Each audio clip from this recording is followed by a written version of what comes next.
Regular school board meeting of Carpinteria Unified School District for February 13th, 2024. Everybody please rise for the flag salute. Ready, begin. I pledge allegiance to the flag of the United States of America and to the republic for which it stands, one nation, under God, indivisible, with liberty and justice for all. Quick housekeeping. If anybody has public comment this evening, you don't need to fill out a speaker form. I will let you know when it's time for public comment, and you just line up at the podium and you will state your name and proceed for that from there. Okay. Closed session report, C2, conference with labor negotiators. Information was exchanged, no action taken. C3, approval of the minutes. We have approval of the minutes of the special board meeting closed session, January 18th, 2024. Any questions from the board on that? No? Okay. If we have any public comment for C3A, please feel free to step up to the podium now.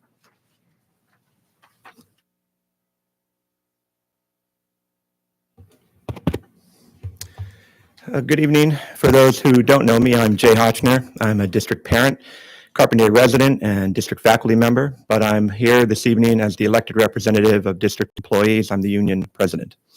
Let the minutes show that at the last board meeting, the district again misused its administrative authority to continue its attacks on district employees.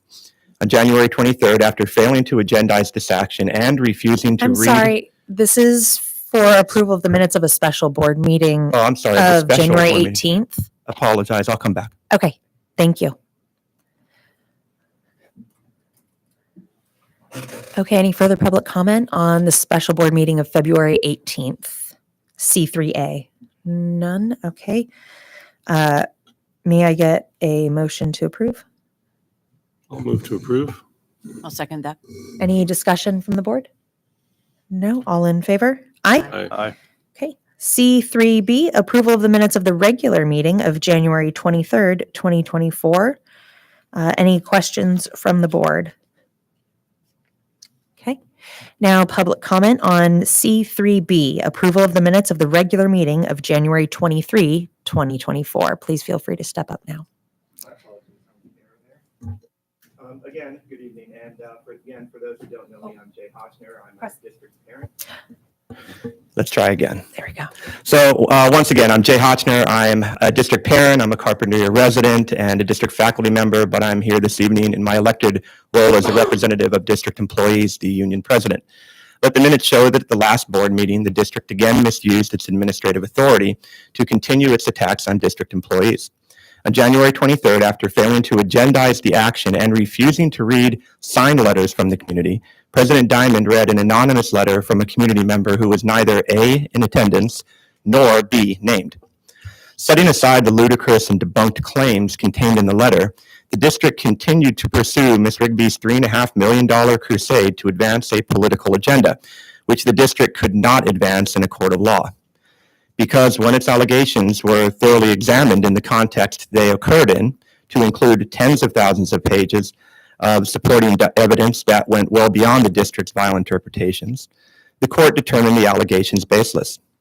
Let the minutes show that the California Office of Administrative Hearings unanimously ruled that no immoral, dishonest, base, or vile behavior had occurred on anyone's behalf. Let the minutes show that in reading the letter anonymously on January 23rd, Board President Diamond failed to inform the community that the author, we've learned, is Peter Dugray. Mr. Peter Dugray has a unique relationship with CUSD. Mr. Dugray is one of only two parents who testified in support of the district's unfounded allegations, which attempted to reinvent professional performance over the period of no less than 6 years. Let the minutes show that Mr. Dugray and his partner own and operate a firm, Two Trumpets, a communication outreach agency based in Carpinteria, which works directly with the district and other heavy hitters in town. For its clients, Mr. Dugray's agency will, quote, help your organization share its message for the purpose of, and quote, designing and executing long-term media outreach strategies. Let the minutes show that Mr. Dugray also contracts with several local marijuana producers, proudly announcing that his agency, quote, reinvented the narrative around a once controversial plant. Once controversial, not anymore. Let the minutes show that a few years ago, union leadership was compelled to expose Mr. Dugray's pot clients when attempts were made to provide CUSD with gifts, grants, and donations under a different organization's name, all done against board policies and under the watchful care of our superintendent, Ms. Rigby. Let the minutes show that union leadership was compelled to report Mr. Dugray's clients to both county planners and the Santa Barbara grand jury when they ignored boundary laws, operating in illegal proximity to CUSD schools. Again, all under the care of Superintendent Rigby and the school board. Let the minutes show that the anonymous letter read by yourself, Ms. Diamond, was a media hit piece. Time is Thank up. you. And for the record, we can let the minutes show that I didn't intentionally withhold the name.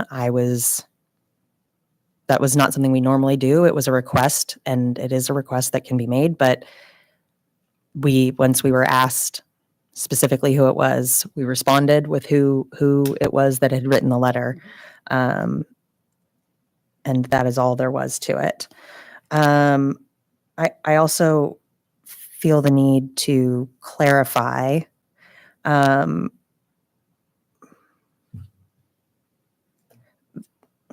you know what, I'll hold that thought.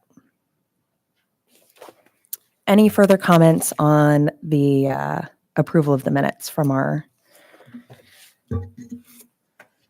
the January 23rd board meeting? Okay. May I get a motion to approve? I move to approve the minutes of the January 23rd regular board meeting. I'll second. All in favor? Aye. Aye. Okay. C4, approval of the agenda and consent agenda. Before we get into it, I am going to pull item H1, which is from Measure U, the approval of LLB contract award to McGillivray Construction, Inc. for Catalina Learning Center. There was an error on one of the documents that was caught, and so we need to send it back to them so they can submit it properly. So I will, let's see here. So I'm just putting that, we don't have, we're going to have any questions from the board? Okay. Public comment on approval of the agenda and consent agenda. Please feel free to step up to the podium now.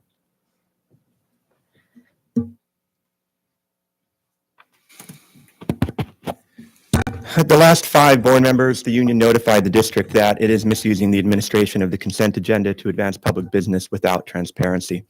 Although this time the district appears to be engaging in the violation simply for the sake of saving itself time and avoiding what it deems unnecessary oversight, the impact of this approach still undermines the public participation in the governance of the district. CUSD does this when it passes through a variety of unique items contained in the consent agenda, which have not previously been brought before the public for consideration as independent items. The practice places restrictions on public discourse and it limits public comment. Therefore, union leadership again asked the district to cease and desist from engaging in this violation of the Brown Act and instead do the hard work required to promote public transparency and participation in the governance of the district. Although union leadership cannot support the process for endorsing these consent items, we're pleased conceptually to support the expenditures themselves. We therefore encourage the school board to support the following items. Item 1, having just last Friday chaperoned the Aliso 4th grade field trip to Santa Barbara Harbor, I can attest firsthand that the value and hands-on learning that kids experienced was just fabulous. And so please support the Maritime on the Move trip for Catalina. Item 2, the Avid field trip to CSUN and UCLA will introduce CMS students, some for the first time, to the culture and offerings of a prestigious university setting. And we hope that you will please support Ms. Hatton's efforts to provide several middle school students exposure to the academic programs, resources, and student life programs to typify a university experience. Items 3, 4, and 6. All 3 of these consent agenda items directly enhance the academic and social experience of high school students. All are worthy investments. Please endorse and support student attendance at the robotics competition at Monrovia School. We only wish there was a similar opportunity for middle school students where we were assured that an $80,000 robotics elective would be offered this year, which wasn't. Please endorse and support the 8 high school FFA students who are willing to invest in their personal time to attend the Cal Poly 26 Hours in Agriculture Technology Conference. And of course, endorsing the 2023-24 Agricultural Career Education Incentive Grant for $14,000+ is a no-brainer. The grant is used to support student conferences, FFA activities, teacher professional development, and leadership opportunities, and has no fiscal impact on the district. Thank you. Any further public comment on the agenda or consent agenda? Seeing none, I will make a motion that we approve the agenda and consent agenda minus H1. We pull H1 to be on a future agenda item. Can I get a I'll second that. second? Okay, thank you. And discussion from the board? Okay. I will clarify that consent agenda items can include anything from approval of minutes, acceptance of gifts and field trips, even approval of the GAN limit can go on to consent agenda the consent agenda for approval. These are considered routine. They are considered to be non-controversial, and this is done so that the rest of the meeting is not compromised with things that would otherwise take up time, unnecessary time. The public is allowed to comment on them and on these items. And from time to time, there may be something wrong or something that doesn't get through. And we do pull items if it's not appropriate place for it to be on the consent agenda. So I'm just clarifying that for the public. And that is pulled straight from CSBA, the California School Board Association's book on planning board meetings. Okay, so we have a motion to approve the agenda and consent agenda with pulling H1 from tonight's meeting. We have a second, and roll call, please. Eric. Aye. Aaron. Aye. Sally. Aye. Jamie. Aye. I'm aye. Wonderful. Okay, we do not have a student representative report. Our student is not feeling well. Isabella's not feeling well this evening, so we wish her well. We do have our superintendent's report, so. Thanks, Jamie. Tonight, I'd like to begin with appreciation, and I'd like to recognize and thank Jim Pettit, who is our Director of Maintenance, Operations, and Transportation, and his maintenance staff, Mark Hahn, Rosario Vargas, and Kaylin Beveridge, for maintaining our school and district facilities during these past winter storms. I'd like to also offer congratulations the CMS student winners of the 2024 Spelling Bee sponsored by Carpinteria's Masonic Lodge for the past 37 years are Emiliano Jimenez, first place, Joya Martins, second place, and Callie Labister, third place. And last year, Emiliano won both the school and the county competitions, and he represented CMS and Santa Barbara County in the state competition. So we wish him good luck. The next item is our National School Counseling Week, which is February 5th through the 9th, and it focuses attention on the impact school counselors have in helping students achieve school success. The 2024 theme is School Counseling, Standards-Based, Student-Focused. CUSD is proud that our counseling ratio is 1 counselor to 239 students, which is much better than the recommended counseling ratio of 1 to 250. We'd like to recognize and thank CUSD counselors, Marlo Stoops, Julie Bravo, and Alfredo Martinez at the high school, Megan Crux and Stephanie Stahl at the middle school, Shanna Hargett, Patricia Humbles is at Canalino and CFS, and Rebecca Carlisle is at Aliso and Summerlin. Our next item is in reference to our English learner progress. In the last 5 years, the percentage of CUSD students classified as English learners has decreased from 32% to the current 18%. robust ELD programs in K-12, and the DLI classrooms at Catalina and Liso have contributed to the increase in language proficiency of English learners.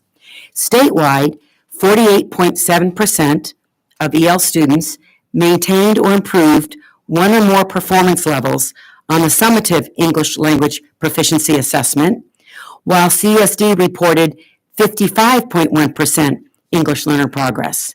In both Catalina at 68.2% and Aliso 50% reported high English learner progress on the LPAC. Our next item refers to TK and K registration for the next school year. Registration for transitional kindergarten, and that's for those students, children who are 5 years old between September 2nd and June 2nd of 2025, and kindergarten, children who are 5 years old by September 1st, will begin online at our website, www.cusd.net, and that will begin March 1st.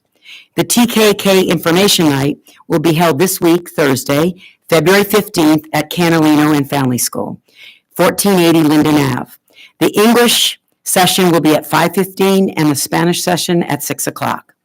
Catalina and Family School and Aliso will host tours of their TKK programs on March 5th, April 8th, and May 9th in the morning. The Summerlin tour will take place on March 5th only.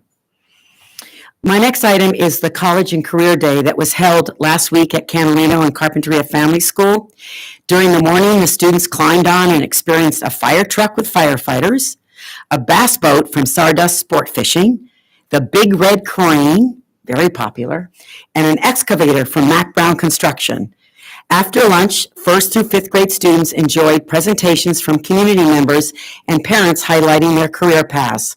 Professions that were featured included engineering in the rescue field, a behaviorist, a park ranger, a physician, an interior designer, a county supervisor, business owners, a film producer, a commentator for the St. Louis Cardinals, photographer, city manager, a chiropractor, a professional surfer, a Mattel designer, a consultant, college professor, a publicist, a video producer, a nurse, and an environmental data scientist. Staff and families appreciate all this volunteerism to help our students dream about their future career. Counselors Shanna Hargett and Tricia Humbles organized and facilitated the whole day with lots of enthusiasm. Next, we highlight our high school students who are participating in the mock trials. They're very excited about this year's mock trial program at the high school. Our mock trial team consists of 21 students, led by teachers Peter Cotty and Trevor Orlando, and our longtime attorney coach, Marianne Weiss. The county competition will be held at Santa Barbara Superior Courthouse on February 14th. And then our last item is Measure U update. The RFP process for the contractor for the Catalina Learning Center project has concluded, and the board will vote on the selection at the next board meeting on February 27th. Thank you. Thank you so much. Any questions from the board? Okay, public comment on the superintendent's report. Please feel free to step up to the podium now.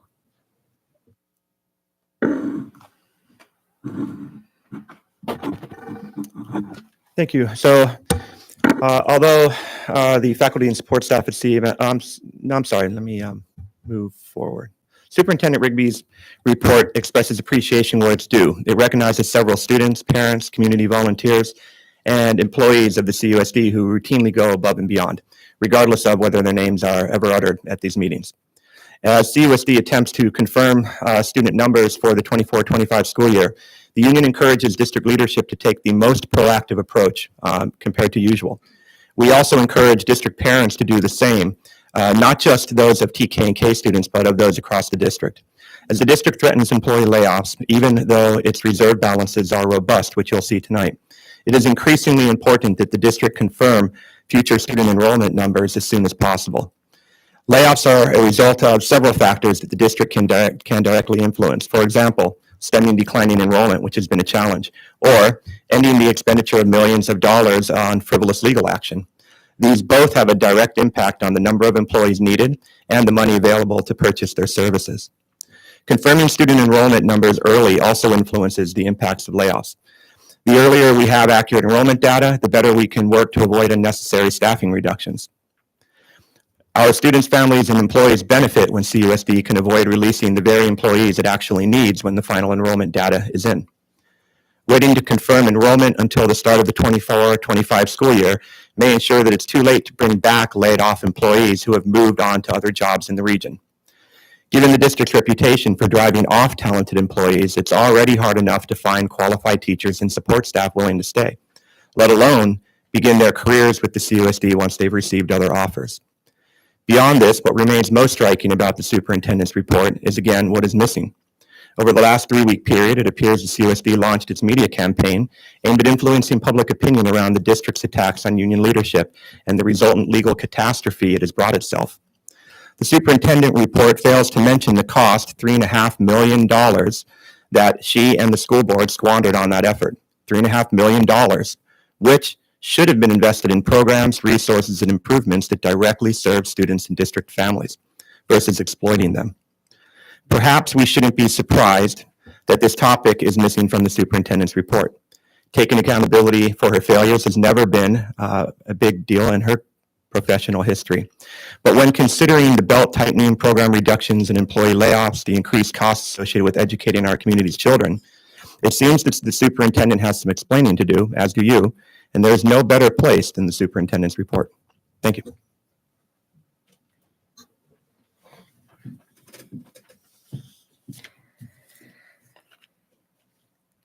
Okay, we are moving on. Carpinteria Middle School presentation on DLI and AHA Connect to Thrive program. We have Principal Lisa O'Shea here, along with our DLI team.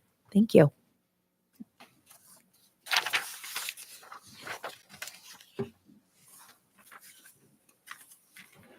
Good evening, school board members, and thank you so much for this opportunity to present some of the really positive programs that are working at Carpinteria Middle School.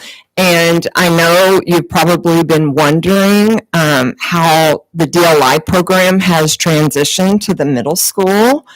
And it's been seamless. Thanks to these outstanding teachers here. We have Mr. Emmanuel Campuzano, who's going to be sharing tonight, as well as Mrs. Christina Pena Eckert, who's doing the language arts. So a few highlights. Most of these students, some will be sharing with you tonight, have been in the DLI program since kindergarten. This is the first year we've had the program at the middle school. And these students take Spanish in their language arts class and in history. And then next year, these students will move up to the 7th grade and we'll offer DLI in the 6th and the 7th grades, and also in language arts and history. So we're going to start with Mr. Campuzano. You want to come forward? And Jose, Orion, Sophia, if you guys want to join him.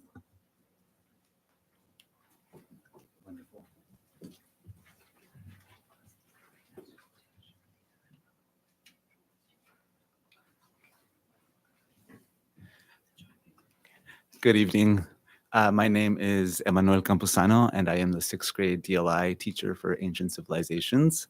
And first and foremost, I just want to give my hats off to these students and everyone else who is in this cohort, because they've been spearheading this program. And it's been an absolute blast to be a part of this journey. For me, I'm privileged that I get to introduce history to them. And it's been very busy, but very hands-on as well. During the first semester, we actually had a chance to look at early humans, and we got to really focus in on the shift from hunters and gatherers to farming, and then all of the benefits that came with that and the establishment of the first civilizations. And our students got to partake in quite a few hands-on activities and projects. In the future, in the upcoming slides, we have some pictures of these activities that they got to engage in. But it was just a phenomenal experience for them. They've had a chance to really connect and build an understanding with these hands-on activities. And Ms. O'Shea, I'm not sure if you want to. Oh. Awesome. Wonderful. So in this picture right over here, this was actually one of the activities that they got to do during the ancient Mesopotamian unit. And for this activity, they actually got to create their own clay tablets with fresh clay. And they got to use a sharpened pencil to try to create the cuneiform writing system that the ancient Mesopotamians used. And in these next couple of slides, we have one of our students, Noah, who is in the DLI Ancient Civilizations program. And he was actually working on one of his ancient Egyptian projects where he was tasked with the cultural element of government and social hierarchy. And he actually got to build and replicate an Egyptian sword. And his father was gracious enough to share these pictures with us of him working at home with his project. And then these last couple of pictures that we have here, where this was an opportunity for students to really connect with the experience that some of these Mesopotamians had to face during those times where they actually had to build homes and structures out of natural resources. So they got to put together their own bricks at home. They worked on them for over a couple of weeks, and they brought them in and put them through a series of tests, which they really enjoyed. And it was just a really unique experience for them to really deepen their understanding of the curriculum that we have in place for them at school.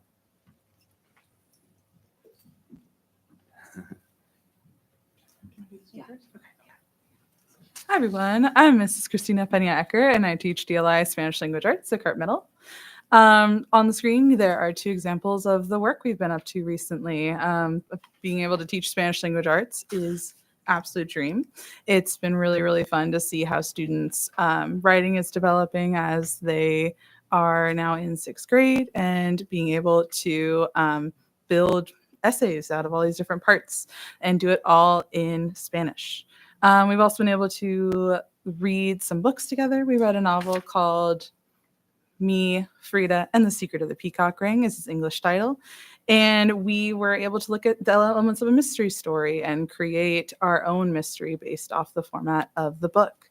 We also were able to look at Mexico City as a location, as a setting for the book. And then we are also moving in now into our second series of books of poetry and graphic novels.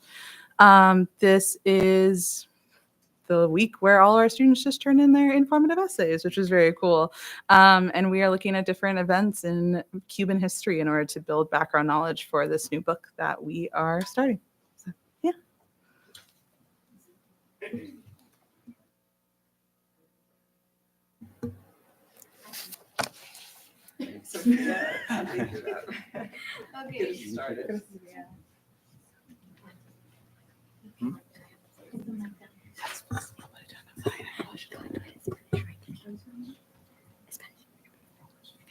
My name is Sofia Martinez, and my experience being in DLI since the 5th grade have been amazing. My teachers here in the 6th grade are amazing. I love Mr. Campuzano and I love Ms. Peña both because they have taught me things that I didn't know, things that are new, like, for example, the religions. I have been curious about a lot of things. They're both religions that we already did, Christianity and Judaism, are very interesting. And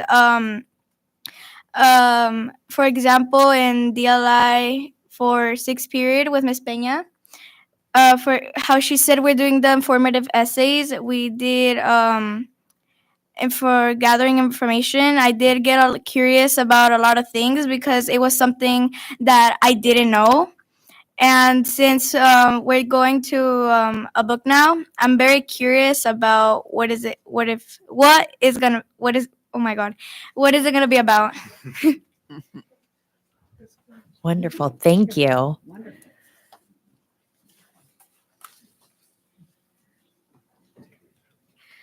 Hi, I'm Orion Smith, and I think I've been in DLI for about, since kindergarten, so it's been interesting. So basically right now in language arts, we have been learning about, like, what Sophia said about the world religions and stuff, which is also really fascinating. also like it's very hands-on, and like even when we do attendance, like there's questions, I think some of the brains go a little far out on it.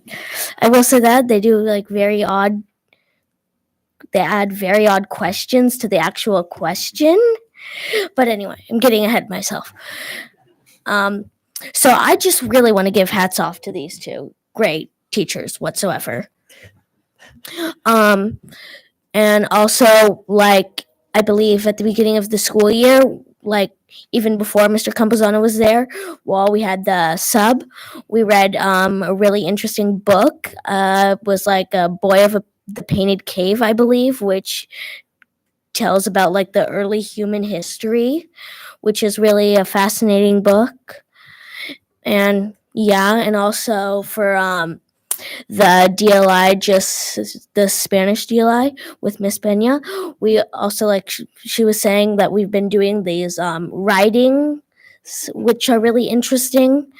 It's very fascinating to hear about like everything that happened in Cuba, like during the 60s, 70s, all around that time. And it's just really fascinating. Wonderful. Thank you. My name is Jose Perez Torres, and my experience in DLI is that for Mr. Campuzano's class, it's really fun doing like projects, experiments, and all that. And then for Miss Pena's, it's also fun doing writing and like reading all these books, like Frida, El Secreto del Anillo del Pavo Real y Yo. And we barely just finished in Mr. Campuzano's class when Stars Are Scattered. And it was a really good book. It was about like these two boys that was in a refugee camp that had to go through a lot and try to get themselves to go to the United States. And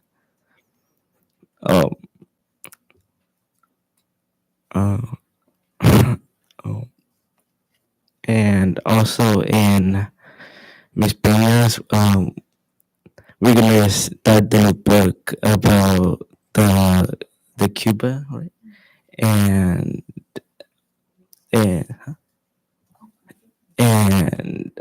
I really enjoyed being in DLI because I like how the work is in Spanish, and I do understand Spanish, so it could be easy for me. And yeah.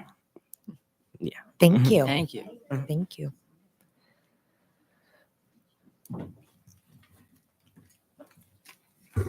Awesome. Thank you, teachers, and thank you, students. And I'm going to ask Mr. Eppington to come up. Just want to talk a little bit about sort of how we've transformed the middle school. I think you guys know 6 years ago, students were terrified to come and parents were scared to send their children. I got daily messaging and emails about bullying and reports. And we've really, my goal is for the school to be like something that the community is very proud of.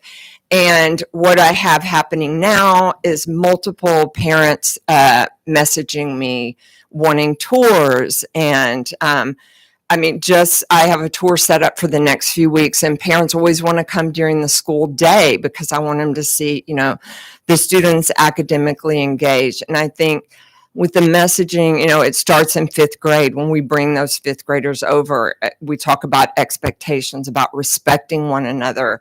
I tell them this is an academic learning environment. You will use a 0 voice level when you're going through the hallway, and just sort of build their minds up of an academic school. When students come in each morning, I know what each one of them needs to hear to have a positive day. Most students, like these guys, just need to be thanked for how they show up. There are a few students on checklist that need to be reminded how to show up in the classroom. I was talking to the counselors. There's a group of girls, I would say, remember at Carpinteria Middle School, we do not have mean girls. You don't have to be friends with everybody, but you do have to be friendly. And Mrs. Clark and Miss Stahl, the counselors and I were talking this week about how we have not had any girl drama this year. And girl drama typically takes up a lot of manpower, a lot of mediation, a lot of time. So I'm just really proud of that. Ryan, you want to come up? We have a student that started our school in January, and he has never in his entire life attended public school. He came from Mount Carmel, and he is so happy when he comes in and leaves every day. He's getting positive office referrals. And I asked him the other day, I said, is Carpinteria Middle School the best school you've ever attended? Without hesitation, he said, definitely. And Miss Stahl ran into his mom at the skate park a few weeks ago, and she said her son has never been as happy as he is now at the middle school. So I'll let Mr. Ethington talk a little bit about the messaging and then the program. Caitlin from AHA is going to present, I guess, the 27th on all of these programs in depth. So Mr. Ethington All right, can great. do it tonight. All right, thank you so much. Hi, my name is Ryan Ethington. I'm the art teacher at CMS, and as Mrs. O'Shea said, I've been there for 6 years, and I have enjoyed every year, every moment. Actually, I am so lucky that I get to teach art to our students at CMS, and like Mrs. O'Shea was showing there with some slides. I don't know if I can go back to them, but nope. But there we go. We try to create a community at CMS where it's positive, where the students can be open, where, wow, we can have amazing students like these that spoke today. So proud of you guys. That was great. On being leaders, and leaders are great at communicating. Leaders are open-minded. Leaders are lifelong learners. These are all things that we teach in social emotional learning. And so as Mrs. O'Shea was saying, I've been working with the AHA program. We have a program now that we call Connect to Thrive. And Caitlin from AHA and Bethany and I have actually worked independently together to create something new where we decided how could we integrate art and the social emotional learning and really have the students have just as much fun as they can and also be learning to be those leaders that we want to see in our community and create a safe place while we do that. And so we've been working together for the 6th year now, and we have a program where the students, what it looks like is we'll come in and we'll sit in a big circle. I always call it the circle of power, because it just create this open space where students can share, and we often will practice things like mindfulness together. And we talk about, we just had the Super Bowl, and I always tell the students, like the athletes performing at this level, practice mindfulness. Like studies show this technique of doing mindfulness is going to improve your test scores. It's going to make you a better athlete. It's going to really help you in life. So we practice mindfulness, and then we also do things like break into games, and we might do a game where it forces us to share a little bit in front of each other, stand up and speak just like this. And so that they can practice those things and become great leaders and great speakers and great communicators. And then, of course, we want to see them become learners and express themselves as well, too. So we do a lot of art in AHA as well, too. Here's us in our circles practicing public speaking, just as you can see on the slide here. And it's just done in a really fun way. And it's awesome to see students supporting each other, too, because we know when it's a little hard for someone to stand up and do this. So, and the students connect and they support each other to do these things as well too. But not just fun activities. We also spend time doing art, and we integrate art into all these great activities. So we did a project that we called Embracing Differences. And we spent a little time looking at each other. And then we were doing in art class, we were drawing portraits. And then in our AHA time together, I don't see my picture here to show you, but we actually, while we were looking at each other, we did this blind contour. So we were studying each other's face and noticing things that were similar and noticing things that were different. And it just becomes a really fun art activity. But it's also a blind contour is an excellent practice to improving our hand-eye coordination and making beautiful portraits that are representational as well too. So we're really integrating the whole social emotional learning and art together, especially on Fridays when we do a 10-week program with AHA.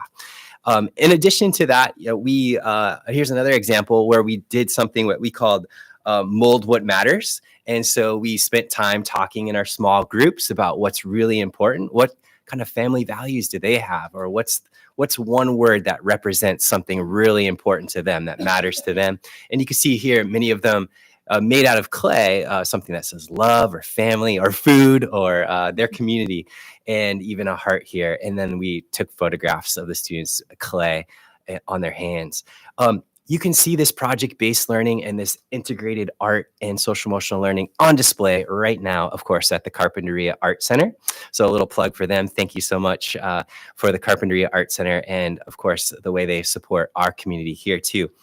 And we have an art show, and we had a big art opening where the students and family came and saw many of their art projects, and especially these ones with their social emotional learning and art combined together. So again, I just want to thank you guys and thank you for supporting your school district and being here tonight. I, again, just feel like I have the best job in the world, getting to connect to students and encourage them to be great community leaders and just create like a beautiful place together that we can be open-minded and take risks and learn about each other and all the things that an artist would do. And we integrate that through the social emotional learning and art together. So thank you for letting me explain that, and I appreciate the time.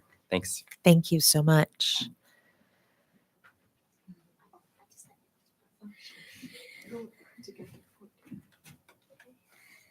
With few students. You can go first. All right. We have a couple of really brave volunteers to come talk about what we did as well too. Thanks, Orion. Hi, I've also done art, which is really fun as well. And I think just the AHA program is really good. It's very interactive as well as the Spanish program.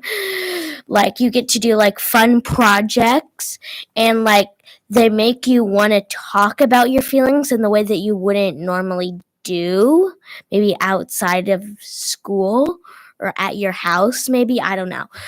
So yeah, it's just really fun, really interactive, and like Mr. Ethington said, you can see the art on display, mostly just from the AHA program, and like they do like really fun games, and they're very interactive, and like yeah, that's pretty much it.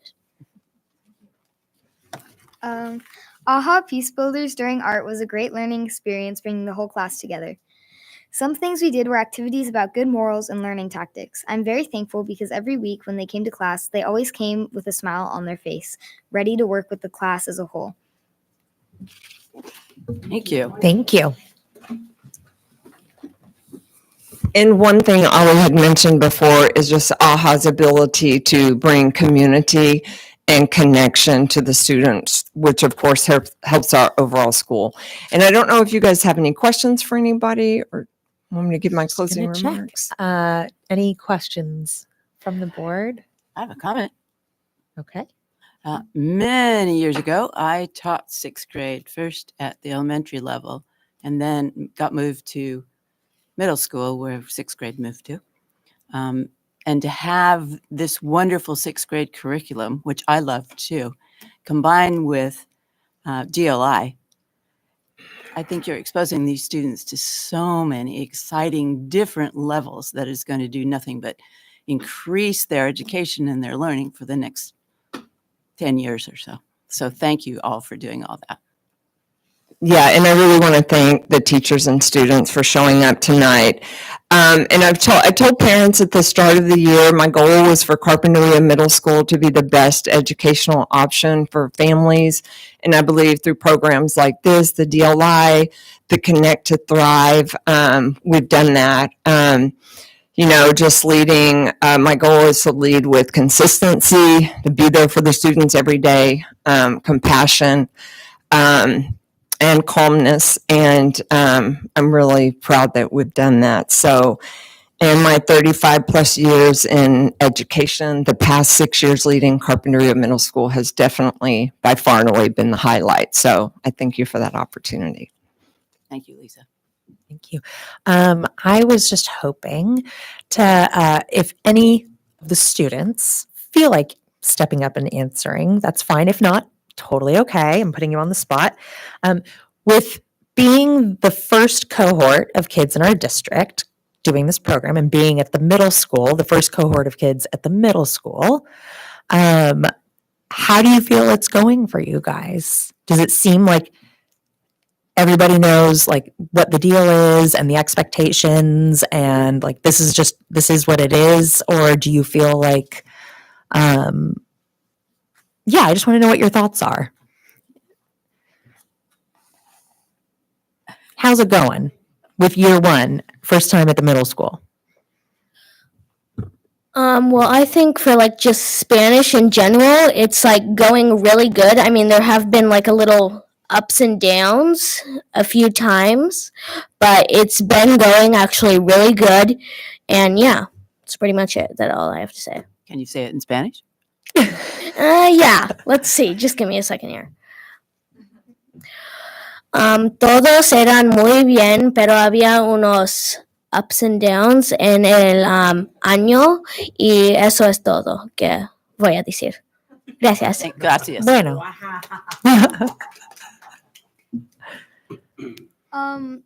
I will say that everyone seems to understand everything, and like I was saying in art, everyone kind of understood it, and I noticed that everyone was having a good time, laughing and getting along. Thank you. Well, for me, it has been going good. Like Orion said, there has been a lot, well, not a lot, but a little bit of ups and downs. But for me, it's been good. Now I am going to say in Spanish. Como dijo Orion, sí ha habido un poco de arriba hacia abajo, pero para mí ahorita está yendo muy bien. Siendo el primer grupo en doble inmersión, se siente para mí, es como un regalo, es algo especial. Y doy gracias a mis maestros que tengo ahorita y que me están enseñando, y les agradezco más de 1,000,000 de veces por ser unos buenos maestros y por siempre darme el apoyo cuando lo necesito. Thank you so Thank you. much. For me, like what they said too, like I've been like when I was younger, I'd be going through like ups and downs. Like sometimes the work would get hard for me, but now I like because of my family, they taught me more Spanish, so now I really understand it. So it got easier for me, and I'll say in Spanish. Para mí, cuando empecé el DLI, había ups and downs. Y para yo ahora ya se me hizo más fácil. Yeah. Thank you. Thank you. And then for Mr. Campuzano and Ms. Peña-Eckart,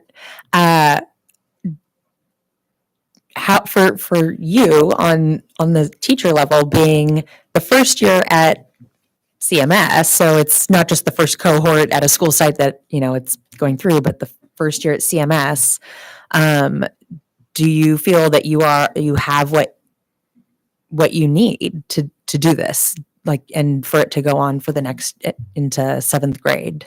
Do you feel that you are getting the supports that you need and that the kids are going to have this continued experience into 7th grade?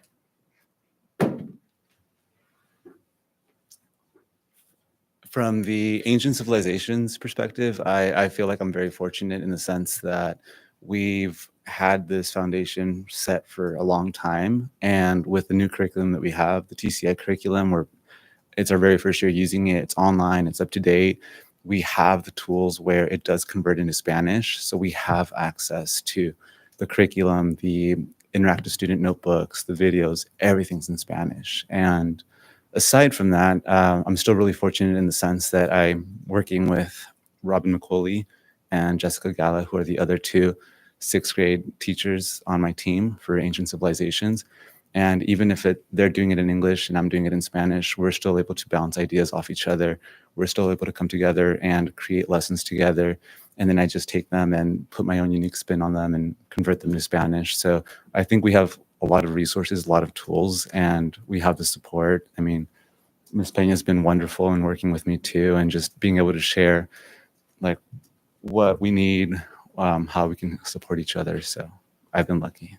Yeah, one of the questions I was going to ask originally before I saw the presentation was if the curriculum is similar enough from DLI to the English only. And then as soon as I saw that you guys were doing the bricks, I was like, oh yeah, because my two older kids had done It the bricks. is. I was like, I know what they're doing. Okay, got it. Yes, So you really, I mean, it really is just, Mhm. and I'm saying this just for the public and for parents to hear and see that they're getting the same education, or I mean, yes, different and in a different way and in a different language.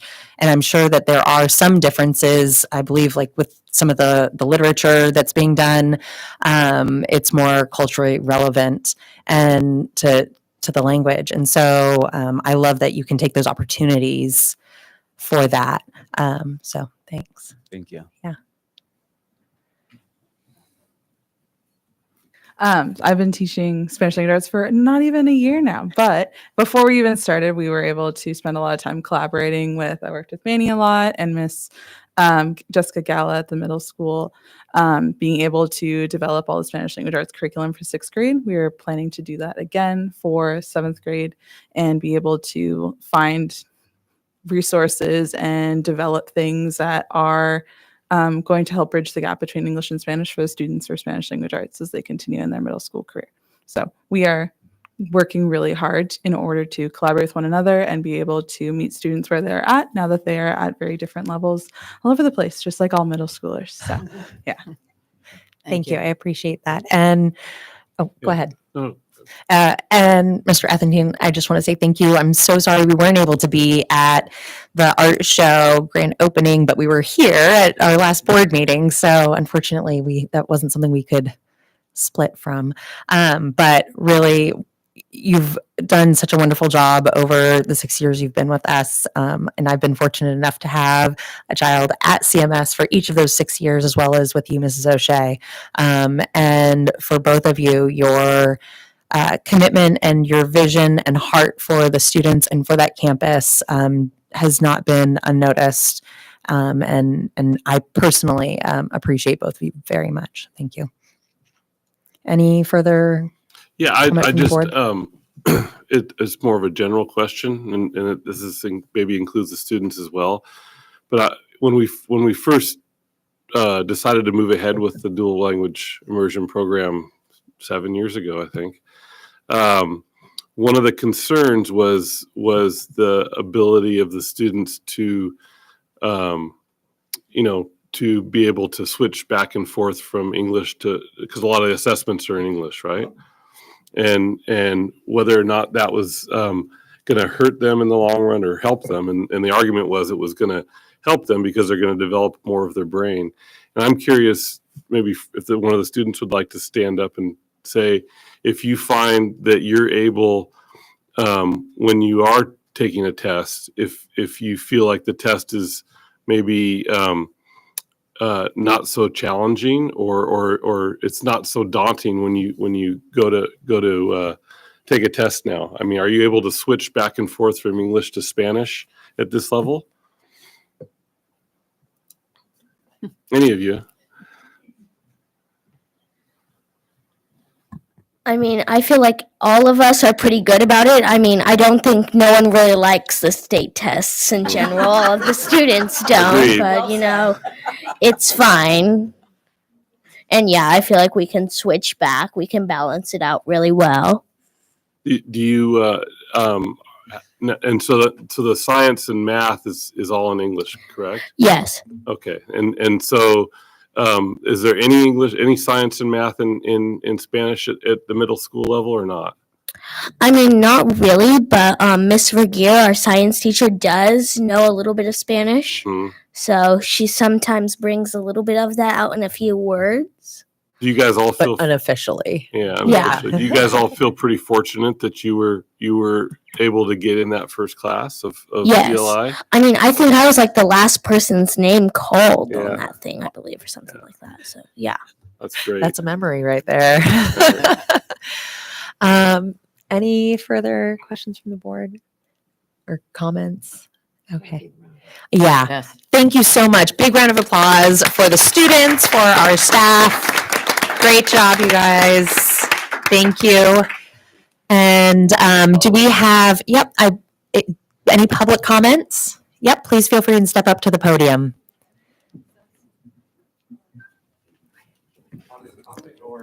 On this topic. On this topic. This is on this topic. Yes.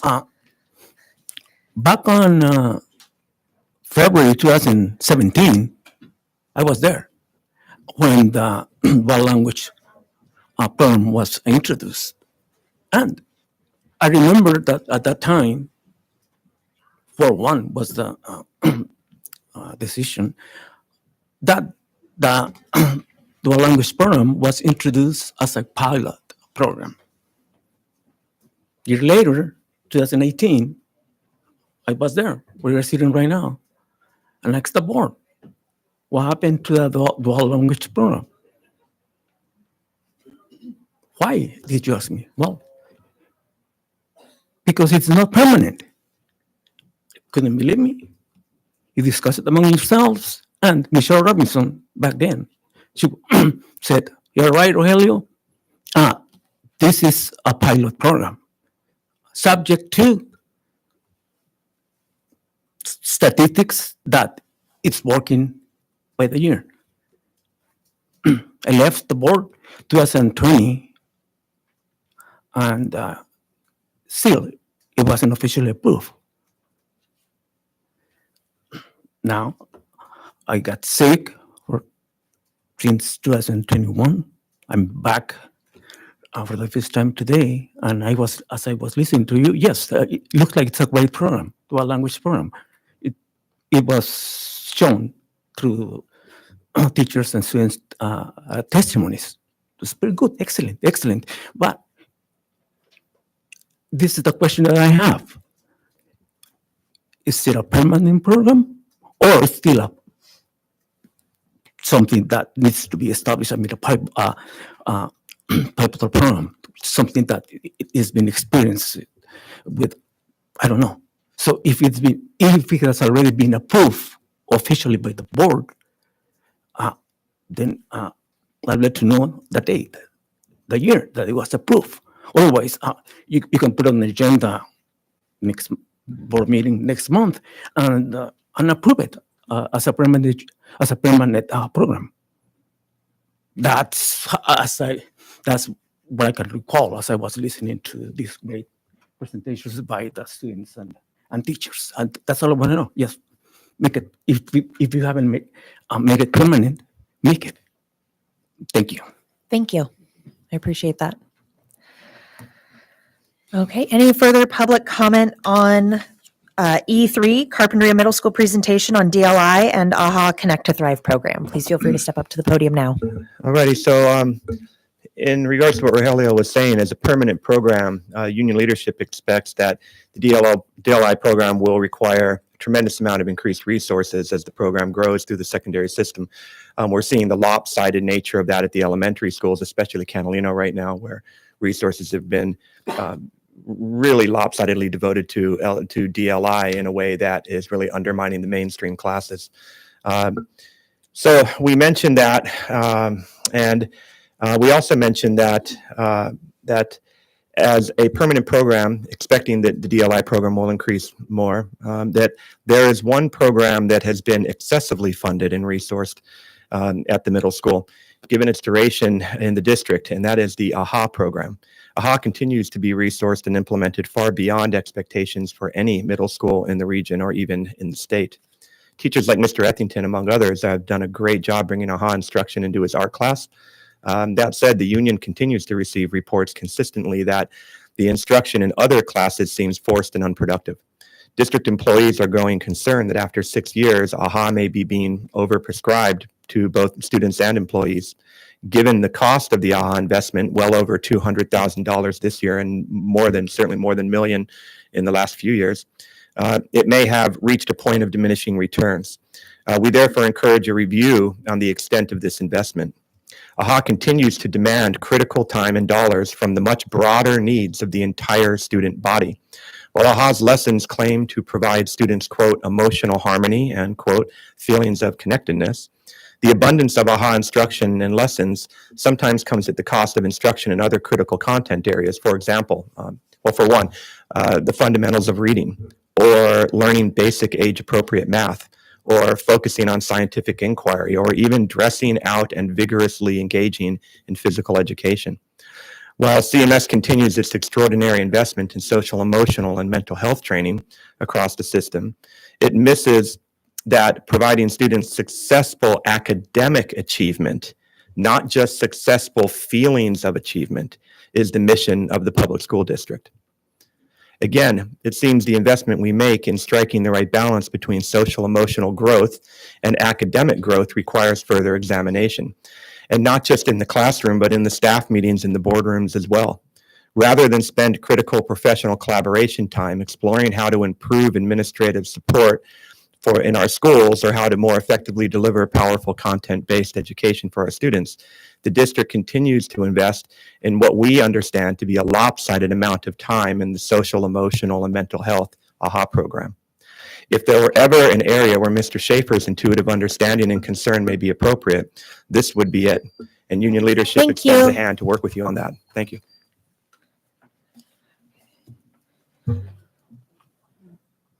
Okay.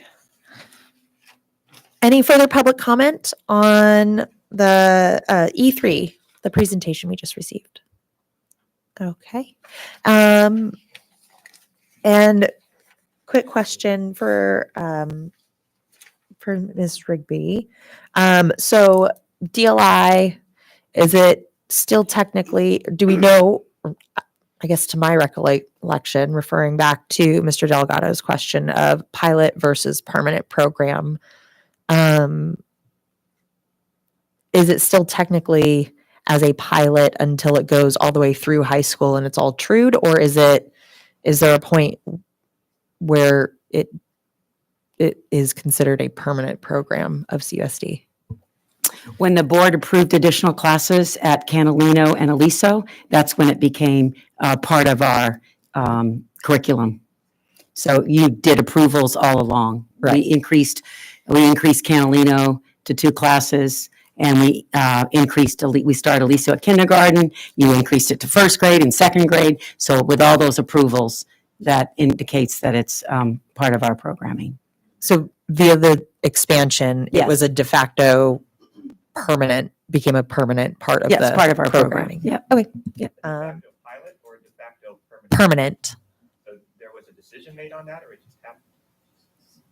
Board approved it. The board approved. So what it sounds like is the board approved the expansion of it, and by approving the expansion of it, it became a permanent part of our programming. Yes. Thank you for clarifying that. Okay. E4, public comment for items not on this agenda. If you have a comment tonight that is not linked to any of our agenda items, please feel free and step up to the podium now. You can just line up there and, yep, please feel free. Thank you.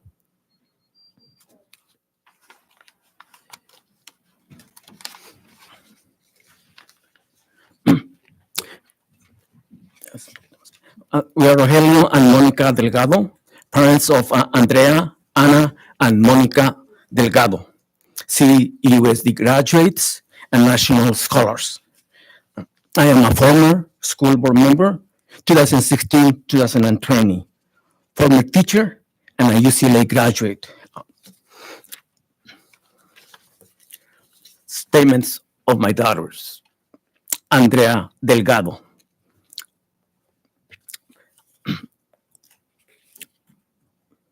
My oldest daughter, Dr. Andrea Delgado, asked me to share, quote, while I did not have Mr. Hotchner as a teacher, I knew him as a member of the middle school campus and district employee. As a middle school student, I recall his professionalism with students and investment in community. He's an honest educator, a man of integrity. Unquote. Now, this is my second daughter statement. Ana Delgado, UCSB graduate, states the following, quote, I, Ana Delgado, former student of Mr. Hotchner, state that I in full support of Mr. Hotchner. He has advocated for the well-being of both students and teachers alike.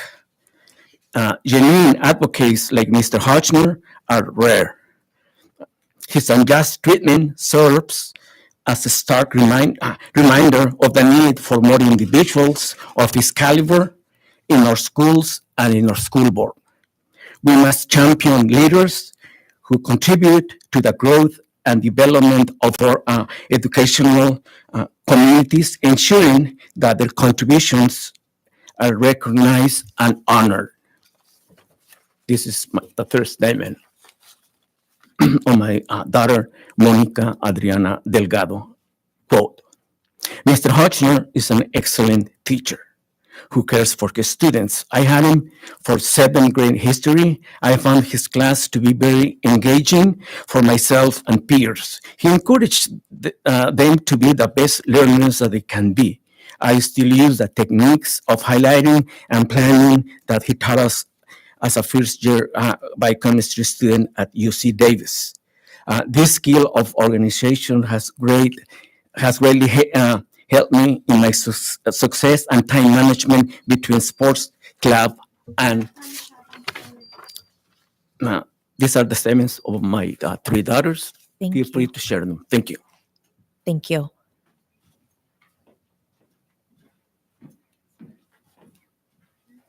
Hello. Are you aware of Child Find, which is a federal mandate under Section 300.111 on the Individuals with Disabilities Education Act, IDA?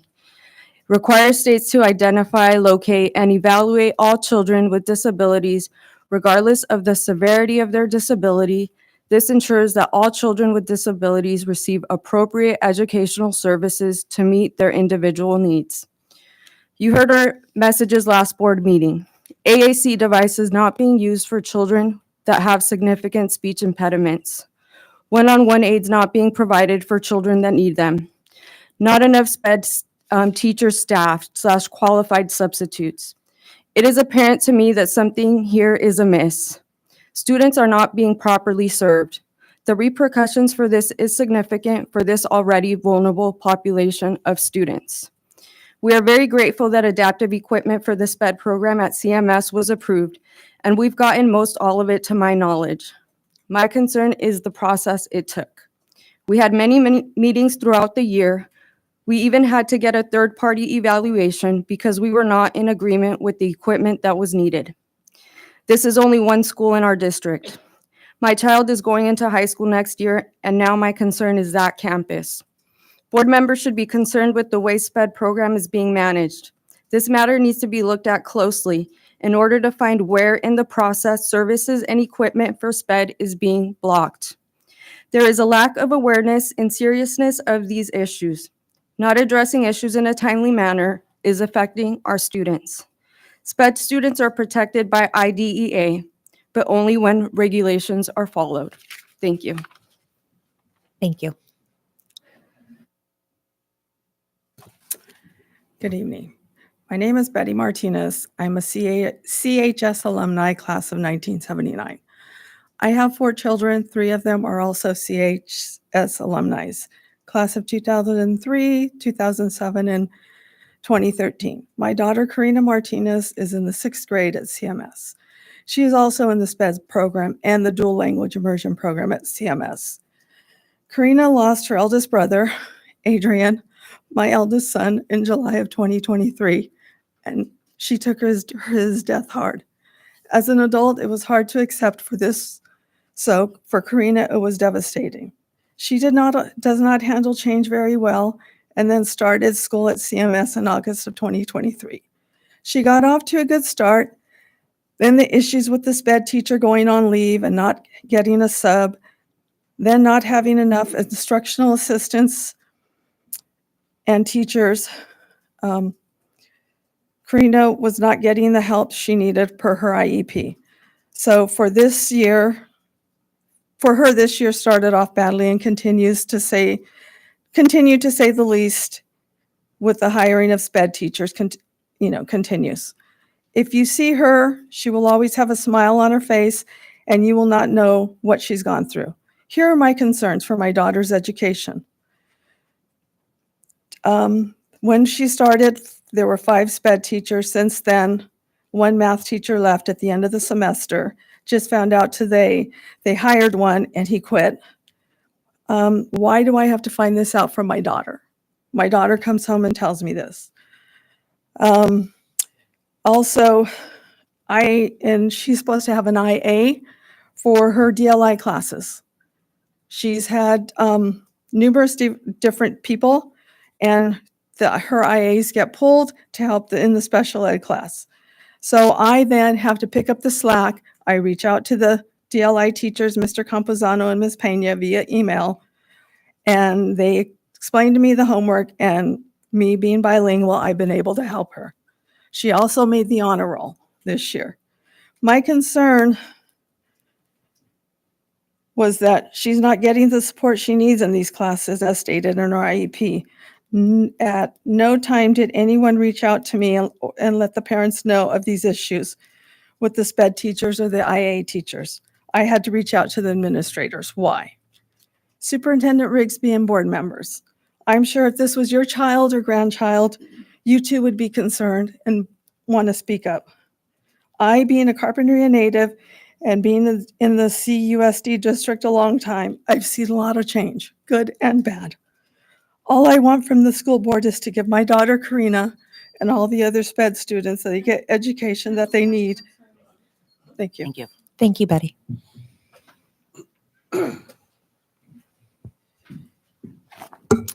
Good afternoon, board members. I am here again before you to speak about concerns in the school district.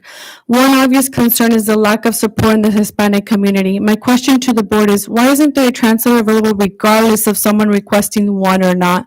Our community consists of more than half of the student population coming from Spanish-speaking households. These families want to be part of their children's education, but with the language barrier, this can be a challenge without proper translation at these board meetings or in our school community. If a translator was available at all times, you would have engagement from these families instead of making it an obstacle for them to be involved in important matters like these meetings and their children's education. In the school district website, the mission statement states that the Carpinteria Unified School District, in partnership with the community and parents, believes that all students can learn and are capable of being successful in our diverse society. We are committed to providing a quality educational program and caring, positive environment which promotes self-esteem and mutual respect. This will provide our students the necessary skills to be responsible citizens, to lead the happy, productive lives, and to meet the exciting challenges of the 21st century. The school district is not doing their best to live up their mission statement. How can our children be successful in our diversity society if you are not catering to the Hispanic community? This has also affected children of SPED program in many ways. And like the mission statement says, they are committed to providing a quality educational program to allow which is not being met. The SPED program lacks resources, meaning teachers, aides, funds, and academic curriculums. From personal experience, I want to talk about my daughter Isabella, which is sitting right behind us. Bella is in SPED program. The teacher shortage is really affecting Bella. Bella seems to no longer want to be at school and often cries about going to school. Not having her SPED teacher with her during times like PE makes Bella feel anxious and afraid to participate in the PE activities with the rest of her peers. Bella has epilepsy and has never been granted a one-on-one aid, although have requested multiple times. We have been providing medical records to show that Bella would benefit and be more successful if she had one-on-one aid. It is the school duty to access children and provide them with the appropriate support. Why haven't they done that for Bella? Please consider special education students like my daughter by providing the SPED program with the resources they need so Bella and all the other children can be successful and have an education they deserve. Thank you. Thank you.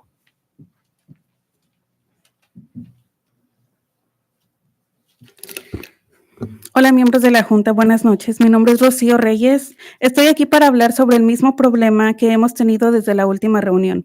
Mi hijo Alan y un grupo de niños que usan el dispositivo AAC todavía no están recibiendo los servicios que deben y son requeridos por su IEP. En este momento, el terapeuta de lenguaje no está capacitado en el uso del sistema LAMP, que más del 80% de los estudiantes en Carpinteria Middle School en el programa de educación especial están usando. ¿Por qué? Si no tiene la formación para ayudar a nuestros hijos con su dispositivo, ¿qué esperanza y garantía nos da a los padres que están utilizando el dispositivo en todo su potencial? A nosotros los padres nos parece que la escuela no está dispuesta a ayudarlos y apoyarlos con LAMP. Los niños no merecen la capacitación adicional o el distrito no es capaz de brindar los servicios necesarios que se requieren según cada IEP de los niños. Hello, board members. My name is Rocio Reyes, and I am here to talk about the same problem addressed last board meeting. My son Alan and a group of Carpinteria Middle School students who use the AAC device are not yet receiving the services they should and are required based on their IEPs. Currently, the speech therapist is not trained in using the system LAMP, which over 80% of students are currently using at Carpinteria Middle School in the special education program. Why? If he does not have the training to aid with our children's AAC devices, what hope and guarantee does that give us parents that they are using the device to their full potential? To us parents, it seems that school is not willing to help and support them with LAMP. Are the kids not worth the extra training? Or are you not capable of providing the needed services that are required based on each IEP that was held? Thank you. Thank you.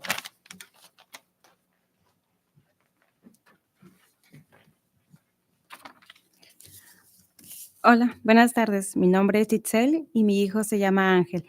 Él asiste a Carpinteria Middle School. Quisiera hablar sobre el problema que hay en la escuela por falta de personal, de maestras y de asistentes. Esto es cada vez un mayor problema porque nuestros estudiantes no están recibiendo atención adecuada de acuerdo a cada uno de sus necesidades.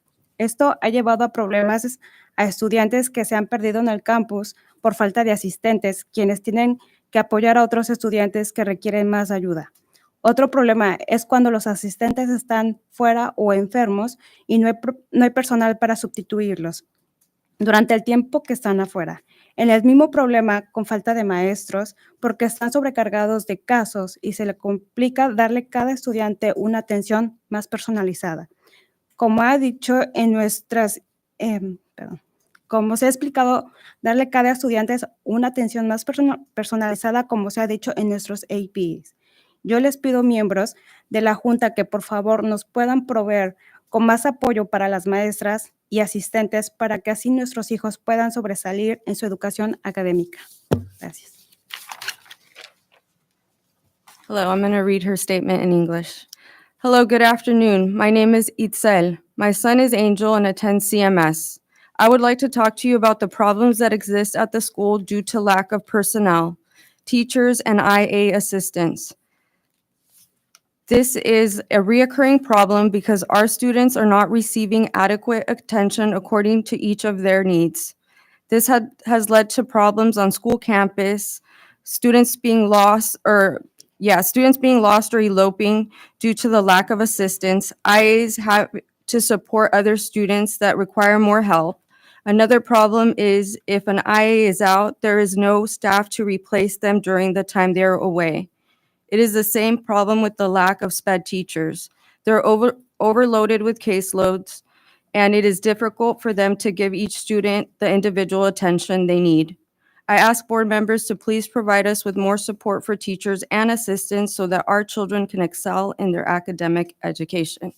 Thank you. Thank you.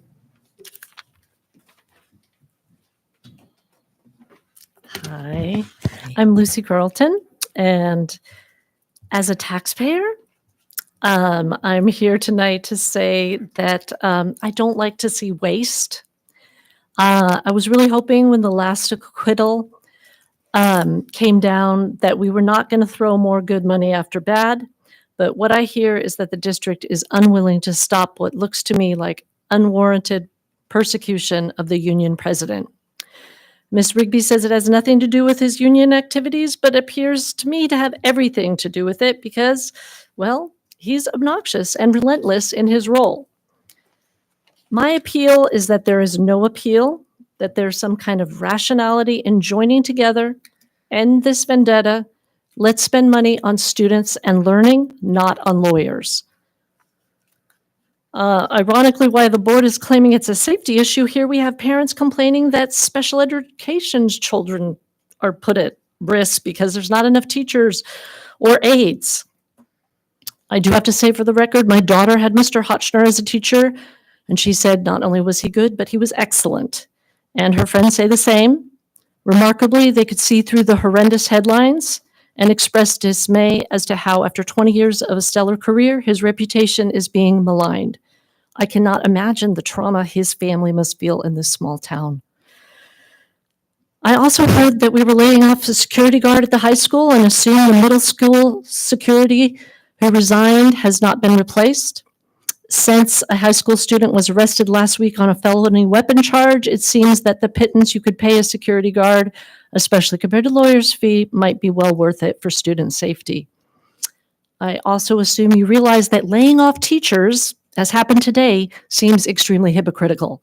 The superintendent says that every student deserves to be safe, welcomed, and respected, and I think the staff wants to feel that as well. I hope you believe me when I say there are CUSD employees who are afraid to support the union because of the treatment Jay has received, and the fact that the board apparently prioritizes spending money on losing court cases instead of employing teachers. It's not a good look. Lawyers over teachers and staff, and I'm honestly appalled. Thank you. Thank you.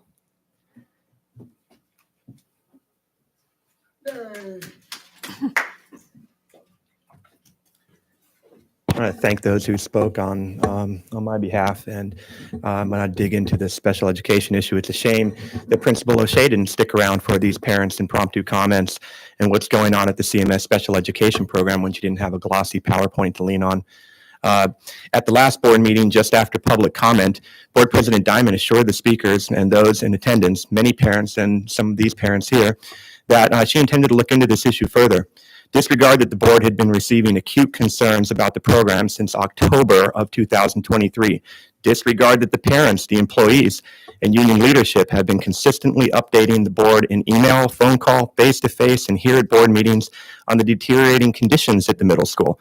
Disregard that while the rest of the board sits in awkward silence, Ms. Diamond has publicly made this assurance before, fainting her concern about the conditions while clearly giving the superintendent the thumbs up to continue business as usual, squeezing more blood from the turnip. As one challenge after another has been left unaddressed or improperly addressed, the deterioration of the conditions has predictably grown worse and worse at the middle school.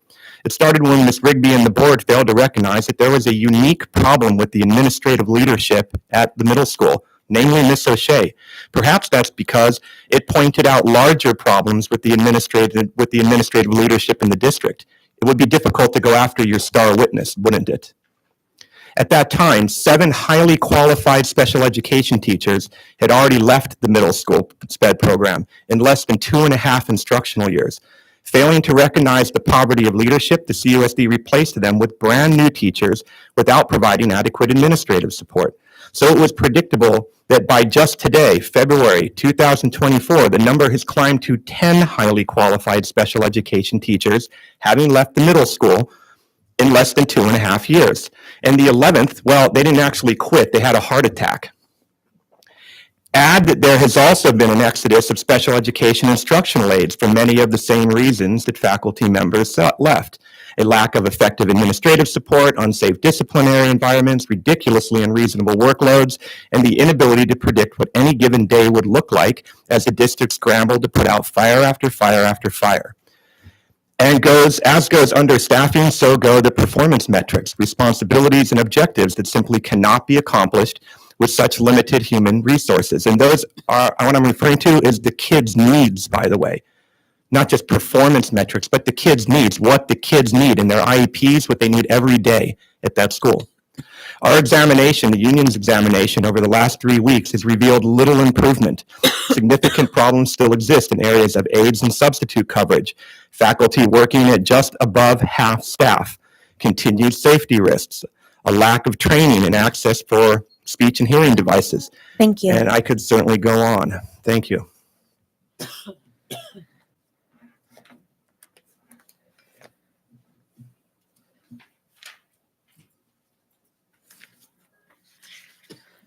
Any further public comment for items not on this agenda? Please feel free to step up now.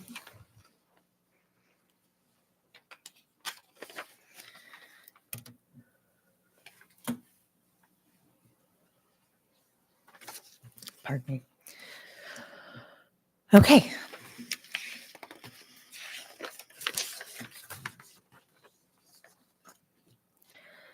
F, board policies. F1, board policy and administrative regulation 5131.2, bullying, first reading. The board is asked to approve the first reading of BP and AR 5131.2, bullying. This policy shall apply to all acts constituting bullying related to school activity or to school attendance occurring within a district school, to acts which occur off campus or outside of school-related or school-sponsored activities, but which may have an impact or create a hostile environment at school, and to all acts of the governing board and the superintendent in enacting policies and procedures that govern the district. Any questions from the board?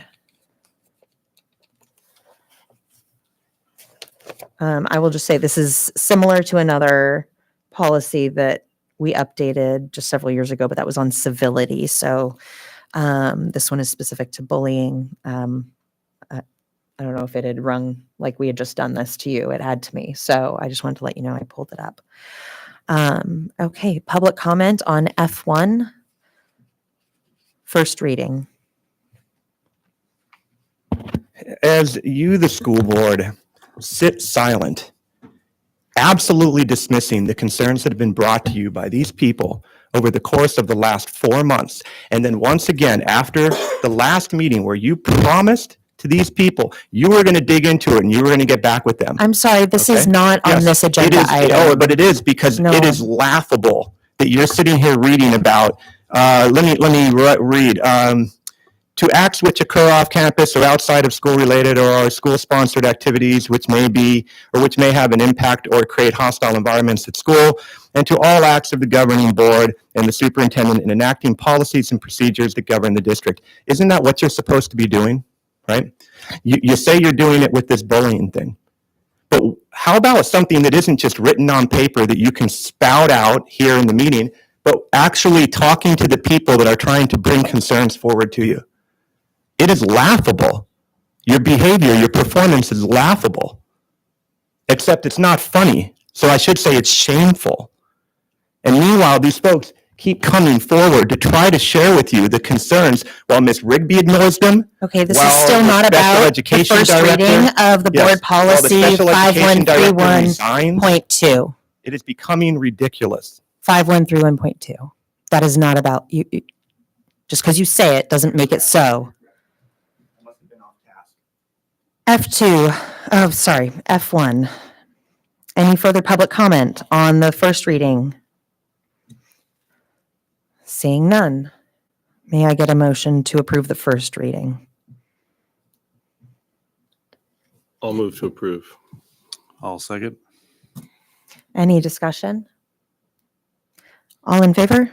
Aye. Aye. F2, Board Policy 6170.1, Transitional Kindergarten First Reading. The board is asked to approve the first reading of BP 6170.1, Transitional Kindergarten, policy updated to clarify that a child's eligibility for transitional kindergarten TK enrollment, and new law SB 141/2023. The governing board desires to offer high-quality transitional kindergarten TK program for eligible children who do not yet meet the minimum age criterion for kindergarten.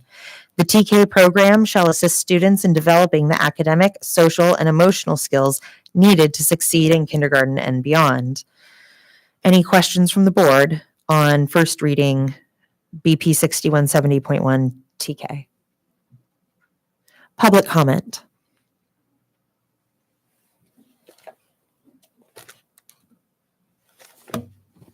There's a lot of questions on this transitional kindergarten piece.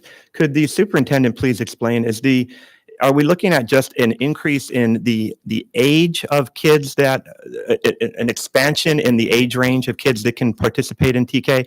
Or is the program and the program hours actually increasing also? Age of student per state law. And as for hours? Not related to hours. Okay, any further public comment on TK?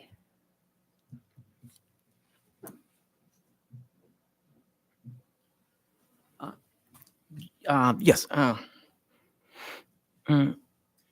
What are the requirements for a child to be eligible for transitional kindergarten?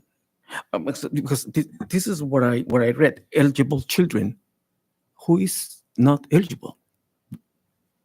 It's don't know. based on age and it's in the board policy. Okay. Age and what else? Is it the only requirement? They Age? just of a certain age and between these dates, and this is per the state. Yes, So it's just age, nothing else. nothing else. Okay, thank you. Certainly.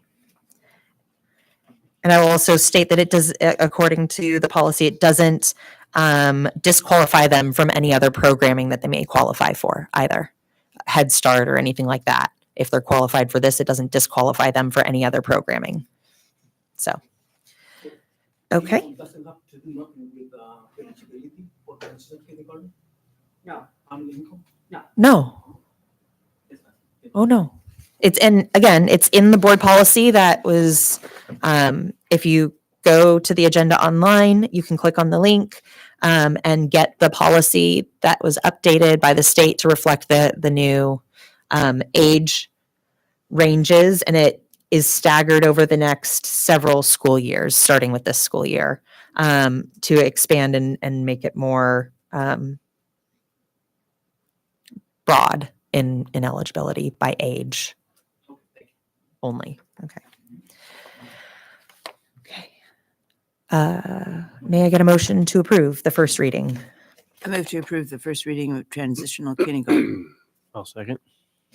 Any discussion from the board? Okay. I just point out that CUSD has been offering TK. We expanded TK to Aliso as well this year. No, we've always had it at Aliso. We always had it, and oh, that's Galino. right, and It's the Galino. ages It's the that we ages. expand.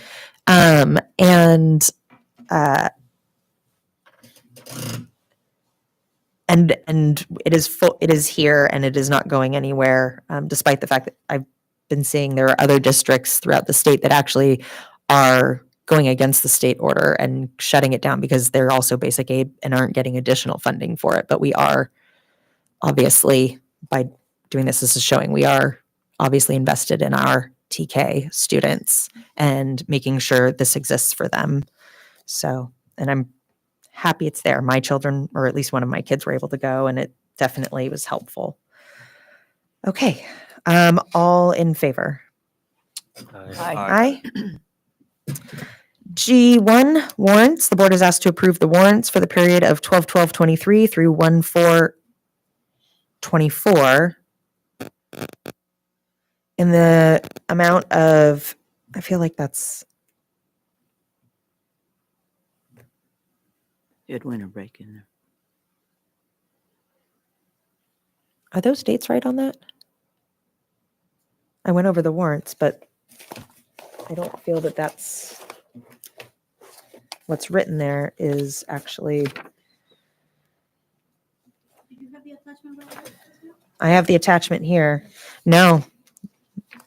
This is the wrong date range written on here. 123. Yeah. That's my mistake. Okay. But the attachment is correct. The attachment is correct, but the dates that are on the agenda item are incorrect. And the amount. So,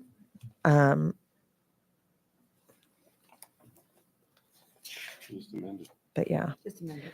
Okay, I'll make a so motion to approve the warrants from January 23rd through February 8th in the amount of $522,822.48 as per the attachment to the board agenda.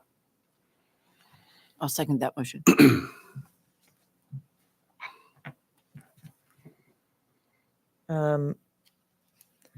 so the motion is actually, let's see here.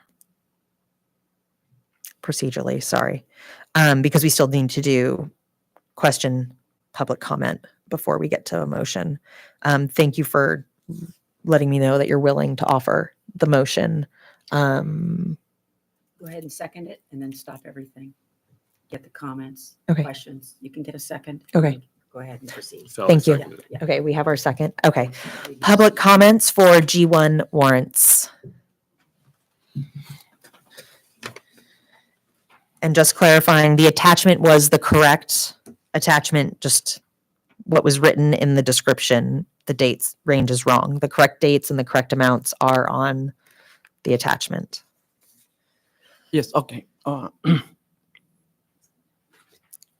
2016, 2020, most of the time I questioned the warrants on what was there. It could be legal fees or whatever, basically legal fees. Now, how, as a taxpayer, how can I make sure that what's been reported is the actual amount of the warrants? I mean, because as a taxpayer, I don't want any surprise down the road that something that had to be disclosed on warrants, that it becomes official, let's say 3, 4, 5 months on expenses that were not reported as the real expenses on the warrants. You know what I mean? For example, so, right now. I mean, it has the check number and the check date and who it's being paid to and what it is written right there. So I'm not sure what more you're asking for that. This is what I'm going after. A taxpayer has to be active, reading the school agenda, the board agenda every 2 weeks. I mean, board meeting after board meeting, to be able to get an idea of what's going on. But not everyone is doing that. So, like right now, let's say it was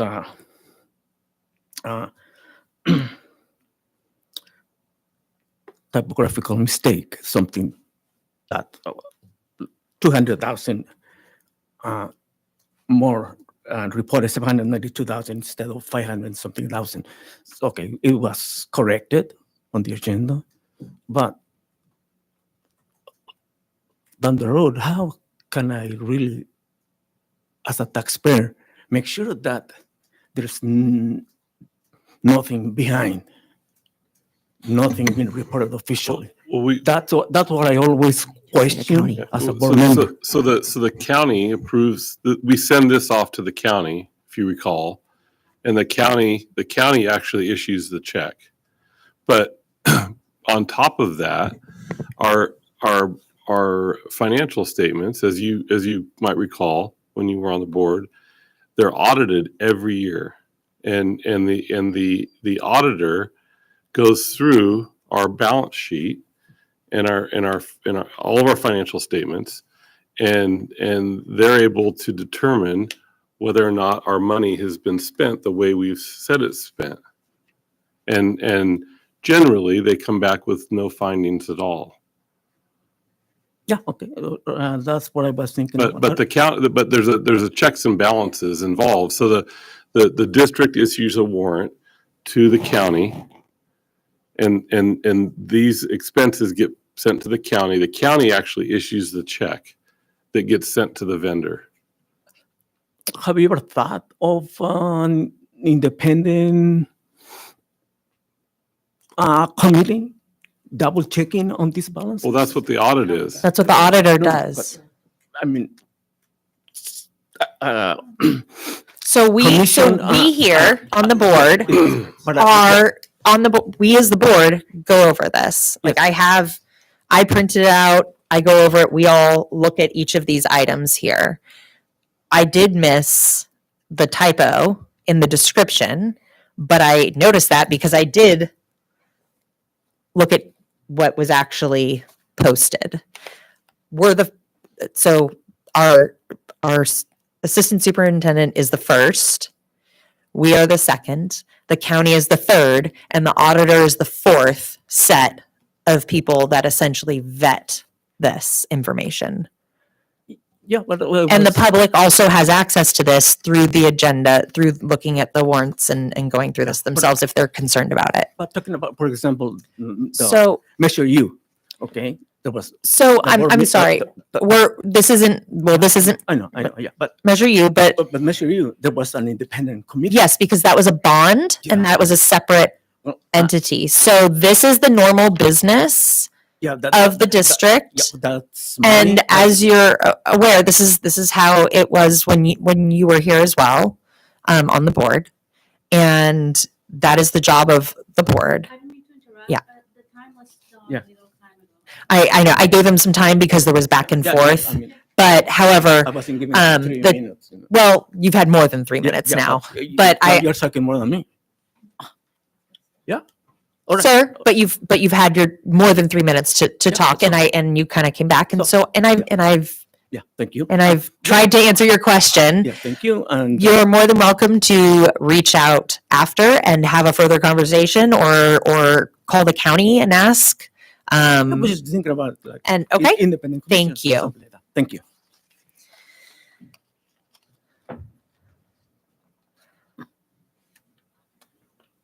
Without the district setting up a local oversight committee to review the warrants, one of the best ways is for a community member to file a public information request and just ask for all the information, and you guys can go through the extra work and just provide the information and people can look at it themselves. On this warrant, the district adds an additional $57,980, just shy of $60,000 to its legal bills. That is taxpayer money paid to Superintendent Rigby's Select LA law firm, Fagan Friedman Full Frost LLP, a firm that has made a not so small fortune off the district's attacks of union employees and district employees.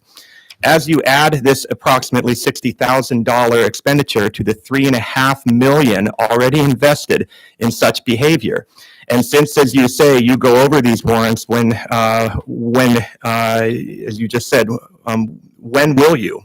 Okay, you said you go over these warrants, right? Where is all the money coming from? Where is the record in past district budgets, and where can this money be found in the district's current budget? $3.5 million spent on legal fees. What else could CUSD have done with this money? And not to be obtuse or anything, but what about the mission of the district that is supposed to be focused on serving students and families versus settling past vendettas and trying to make sure that the voice of employees is squashed? With that in mind, we again remind the board and the community to pay closer attention to the future payments to FFFLLP. The millions going to Fagan Friedman and Full Frost have been coming directly out of the general fund, as we understand it.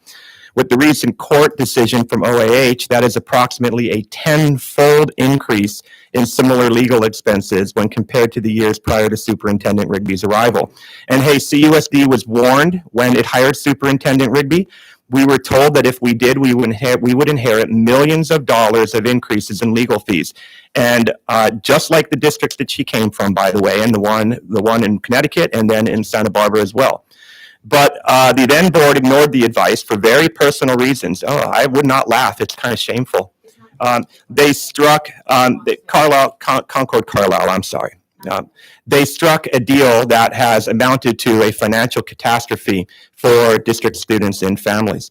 Moving forward, as the board considers whether it will spend another $1 million appealing the court's recent unanimous decision, perhaps you should consider that this appeal will not be filed against the larger union or union leadership or any specific district employee. Your appeal, after 20 days of hearings where each of the district's allegations were brought forward, many salacious in nature, and each of these was carefully scrutinized in depth to include detailed context, thousands of pages of supporting evidence, and extensive witness testimonies, your appeal will now be against the state of California. Thank you. Your time is up. And it's funny how you laugh Your only time about is the up. mistake, Your time whether it was Connecticut is or up. Massachusetts. Not about the Your millions of time dollars. is up. Not about the millions of dollars.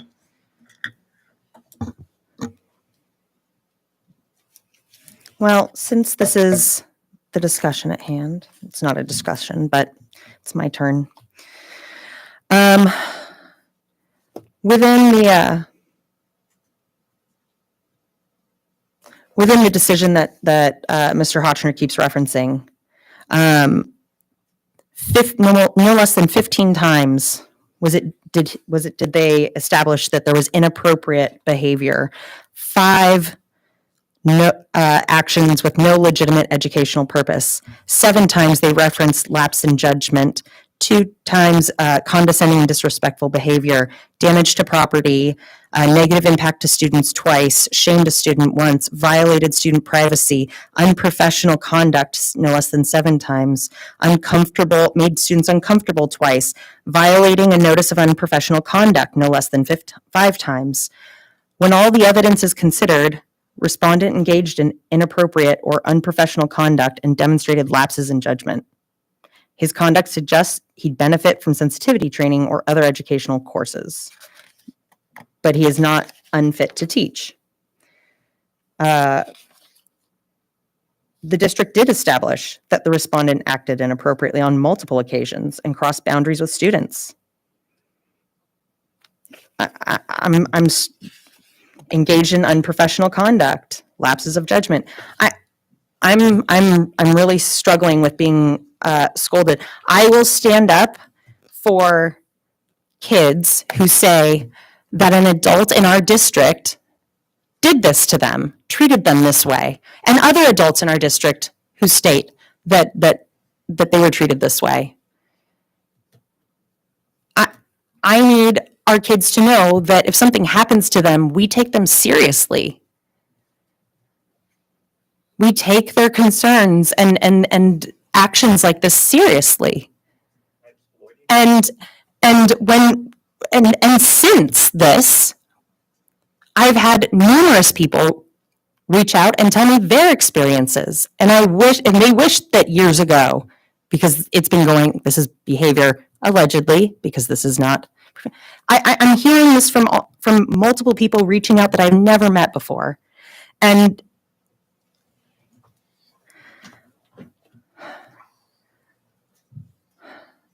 to the people wondering, my question is, what's the dollar amount that is the cap for how you would fight for your son or your daughter if this had been done to them at their school where they're supposed to be safe? Because for me, there is no dollar amount. So I'm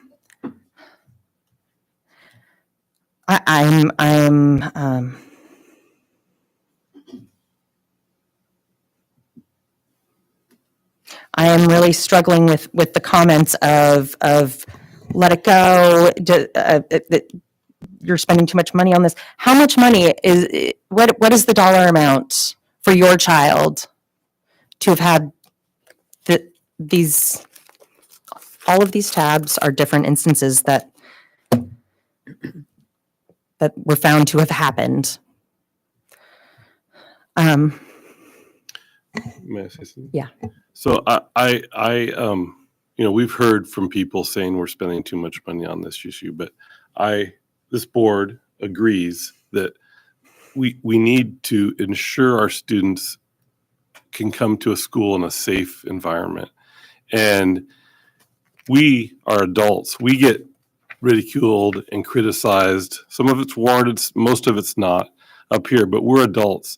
Imagine being a student where you had to go to school every day in a classroom where you knew you were going to be bullied, knew you were going to be ridiculed, knew you were going to be harassed, and sometimes physically assaulted. And you didn't have any choice. And we've made a decision that we're not going to tolerate that kind of behavior.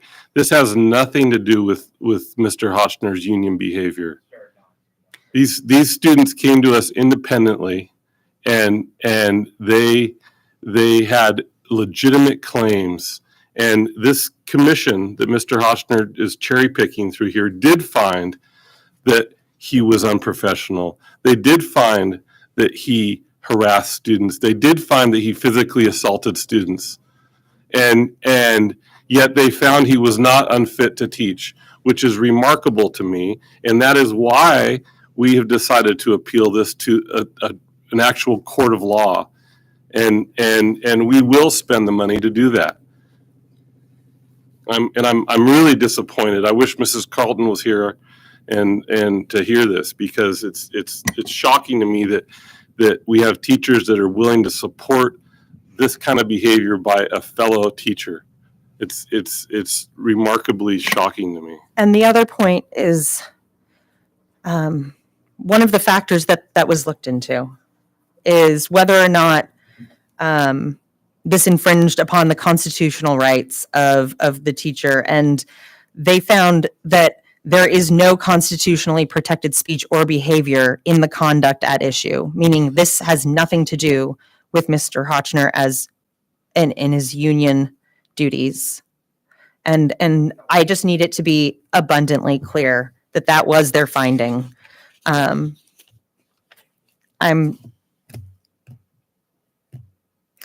gonna call we need to, we need to approve the warrants. We have a motion in a second. We have a motion and a second.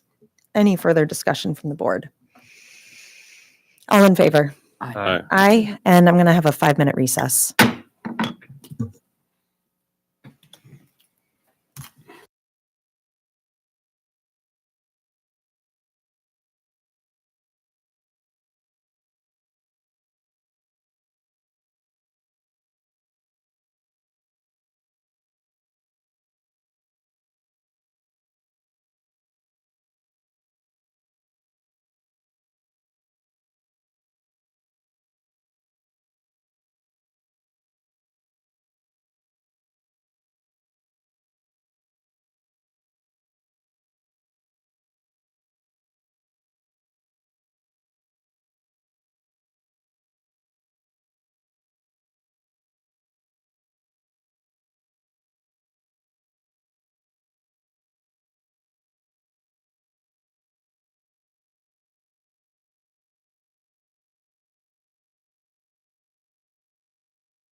G2, gifts, grants, donations. G2A, a donation from CHS Booster Club to CHS for girls and boys soccer parkas, windscreens for stadium, golf tee time fees.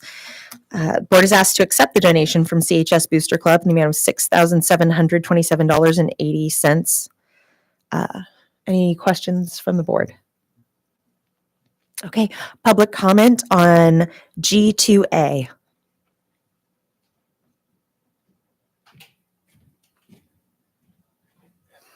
Okay, so just a quick up and down to thank the community members who provide grants and gifts to the CUSD without any unethical or unprofessional strings attached.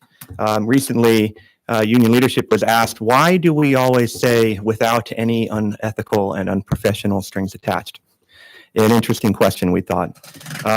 See, the union doesn't want to make the mistake that we made last time, some time back, when we were thanking, for example, specifically the cannabis growers who were greenwashing money through the Rotary Club, all under the watchful eye of Miss Rigby and the then school board, Miss Green and Mr. Schaefer and others.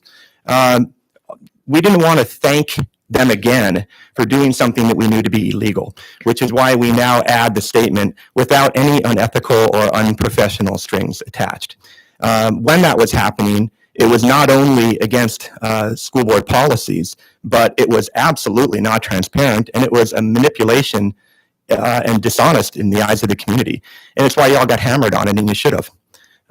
So anyhow, we do want to, again, thank those community members who provide grants and gifts to the CUSD without any unethical or unprofessional strings attached. Thank you.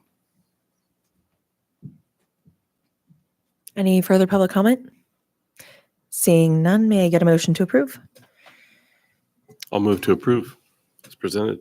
And I'll second with gratitude to CHS boosters. Any discussion? All in favor? Aye. Aye. Aye. G2B, donation from CHS Booster Club to CHS Winter Sports General Athletic Fund. Board is asked to accept the donation from CHS Booster Club of $6,000 to CHS Winter Sports General Athletic Fund. Any questions from the board? Public comment on G2B?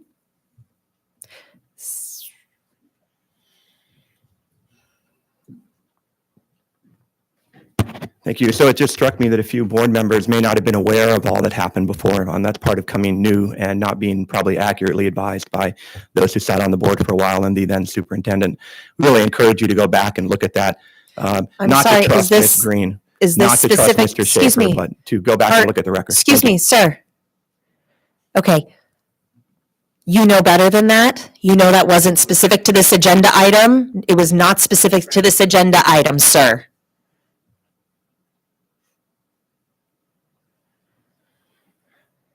May I get a motion to approve? I'll move to approve.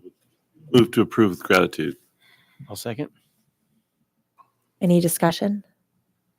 All in favor? Aye. Aye.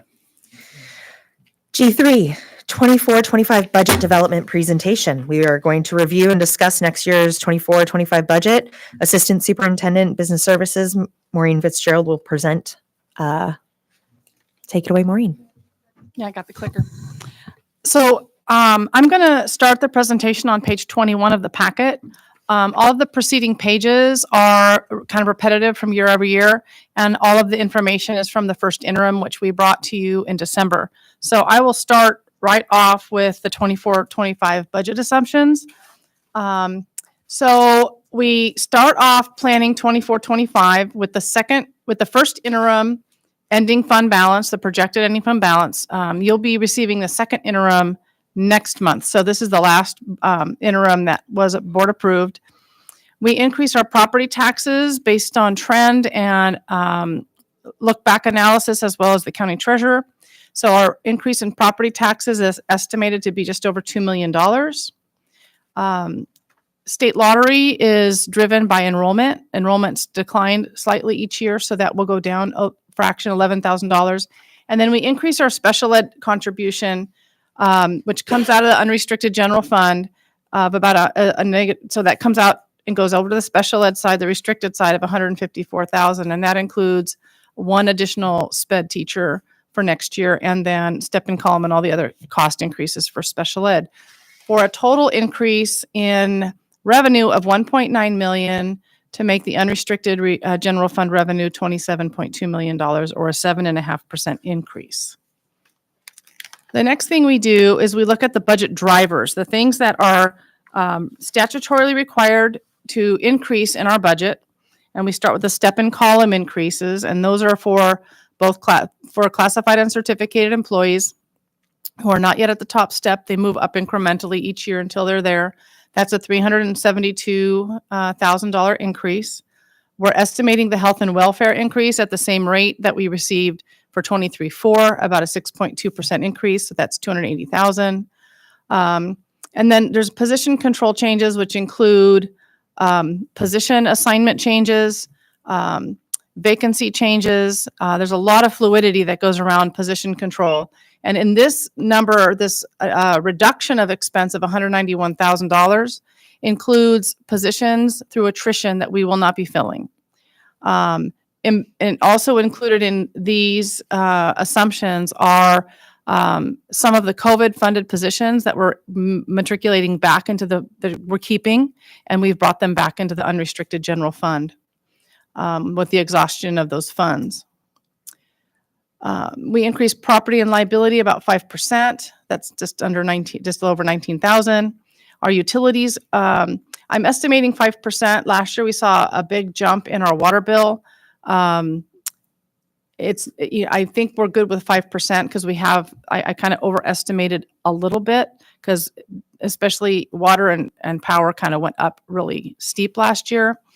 And then we're increasing our technology device maintenance for about 50,000. We increased it 100,000 last year, but we're seeing some of the devices that were bought in 2020 with all the COVID funds are now having to kind of be replaced. They're not repairable. So we're increasing that budget so that we can maintain the level of technology that we brought into the district.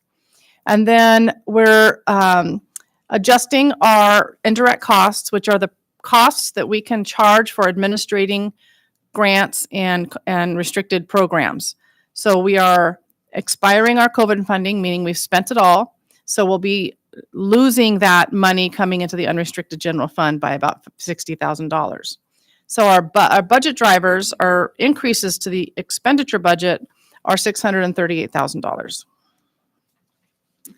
We're not proposing any additional budget increases in this year. In the past, we have done some program enhancements. Everything is going to be staying the way it is. And we're not proposing any unrestricted budget reductions in this year. So when we put that together on the expenditure side, we take the first interim expenditure total and we add our budget drivers for a total of 25.9 in the expenditure side, which is an increase of about 2.5%.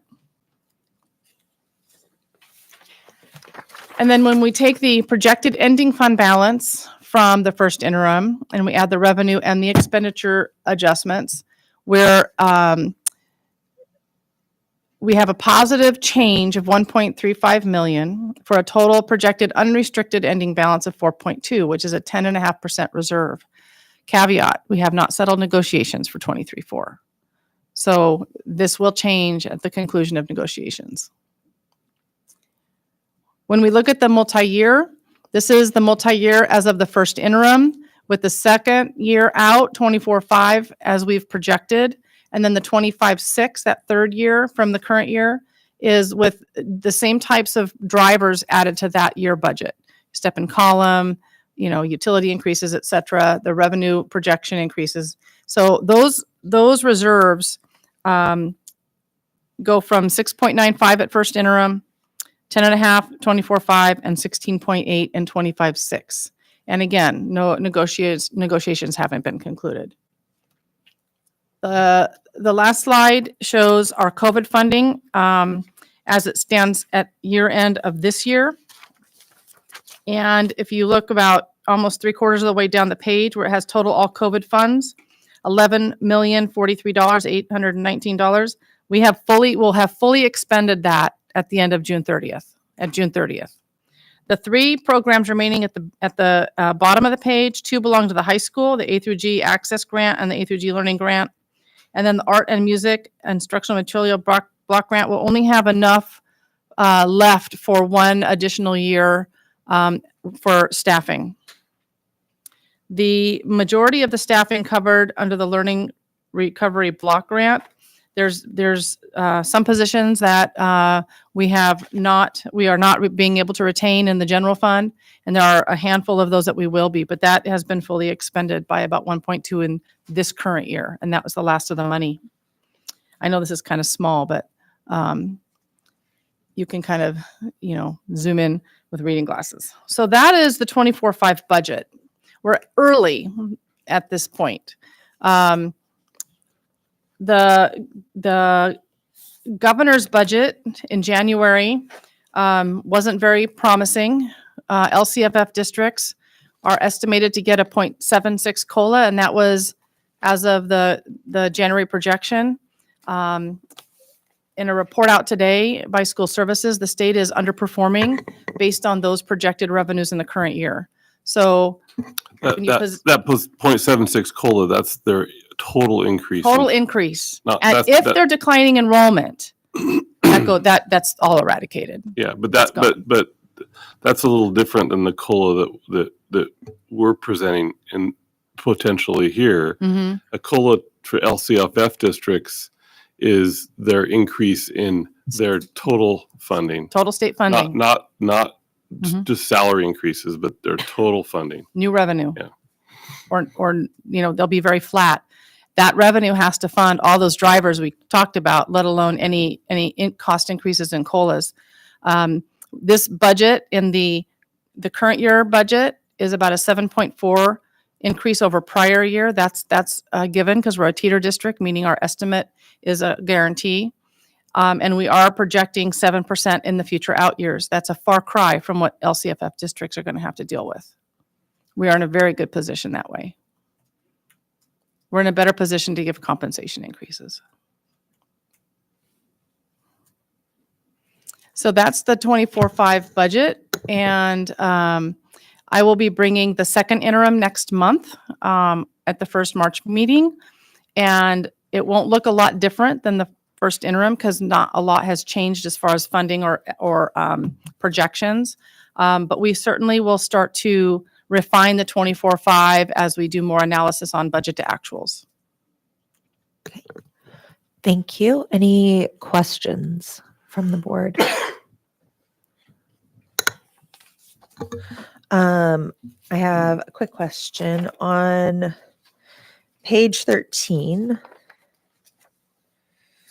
history of pension increases. There's the two different lines where it says district paid contributions. The first one says STIRS. The second one, it has no title. So I will make a correction to that on the next presentation. And it is the PERS. It's the PERS. Exactly. I Yes. assume, but just for the record and clarify, and it'll get Yeah, added on. that slide I have corrected, but it was late for this meeting. It's in our attachment correctly. Yeah. No. It was on the one online. I think it was correct. No, because that's where I pulled the question from, was earlier today. So there was that, and then let's see here, page 18. Sorry, just going through my notes.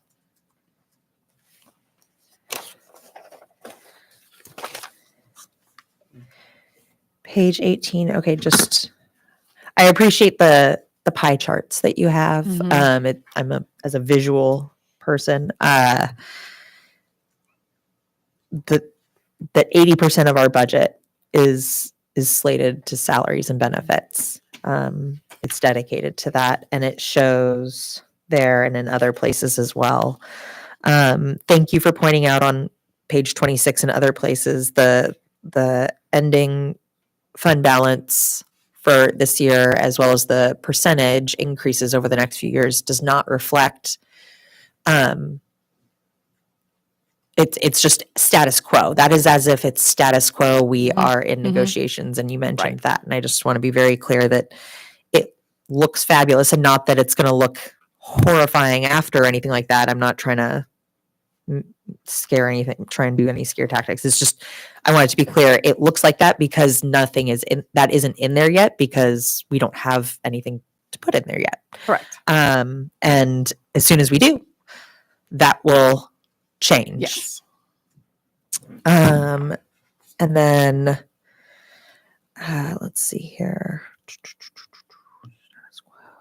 And then, yeah, you covered all the COVID monies have been spent at this point. Sorry, I'm just going down my checklist of things No that worries. No worries. I had written down earlier today that I wanted to make sure I had answers to, and you pretty much did. So good. Thank you, Maureen.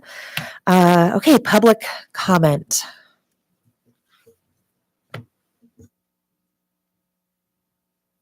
Alrighty, so union leadership looks forward to digging into this further in negotiations versus our 3-minute opportunity here. A couple pieces we find that are interesting. Page 3, the district's core value of continuous improvement. Maybe that's something to think about, continuous improvement. Page 4, district goals, increase efficiency and effectiveness of district operations. Something else to think about, please. Let's see, page 7. It's really telling, and we appreciate your recognition. Last spring during bargaining, the district was singing a very different tune about how the sky was falling, and now suddenly, even after the 8% and the 10% salary increases that were so desperately long overdue, we're being told that the district's in a great position to give further compensation increases. When you look at page 7, you are correct to comment that the LCFF is low, but that's a bit misleading in that it doesn't. What you forgot to say at the exact same breath was that LCFF is not the primary thing that we look at, right? We look at property taxes. And when you look at the 3 years, 23, 24, 24, 25, and 25, 26, what you'll notice is that the total projected property tax and LCFF COLA that's coming goes up 2.5% from last year's projections in 23-24. It goes down 0.78 for 24-25, and then it goes up again 2% when you add those together compared to the 22-23 projections that you had. Another detail that's worth noting is that in regard to pension rates, they are also decreasing in comparison to the projections that you provided us at this time last year. Decreasing for 24-25, decreasing for 25-26, and decreasing for 26-27. You're correct that you're not going to find it on this document. You have to go back to the 22-23 version of this to see how far off you were in 22-23. When it comes to total statutory numbers benefits, come straight from the I want to reclaim my time. You can reclaim your time, Thank but you got to quit misleading people. We're not Those misleading numbers come straight from the state. Yeah, So if great. the state revises them, it's not as if we're hiding something. You have this tendency to infer that What I'm the inferring is that district things have changed and they've changed to the better. changing things Okay? negligently. They've changed and they've changed to the better. And so, yes, thank you. They've changed and they've changed to the better, as you stated. Okay, when you look at total statutory benefits to salaries, you'll notice that in 24-25, 25-26, and 26-27, those have also, those extra costs have decreased. When you look at page 18, I'm glad you mentioned that 80% of our total general fund goes to salaries and benefits. Again, I have No, he has time, correct? he has another 20 seconds. on 20 there. seconds. You said that 80% is great, but the average for districts is 85 to 86. And one thing that seems desperately missing from all of this is where did the $3.5 million get budgeted? Where are we going to find that in here? And what about the next You're million? talking about the $3.5 million. What about the next million on the to appeal? defend Where are students those from going to abusive be? teachers? Is that what Just you're honest, talking Mr. about? Schaefer. Okay. Where'd that come from? Thank you.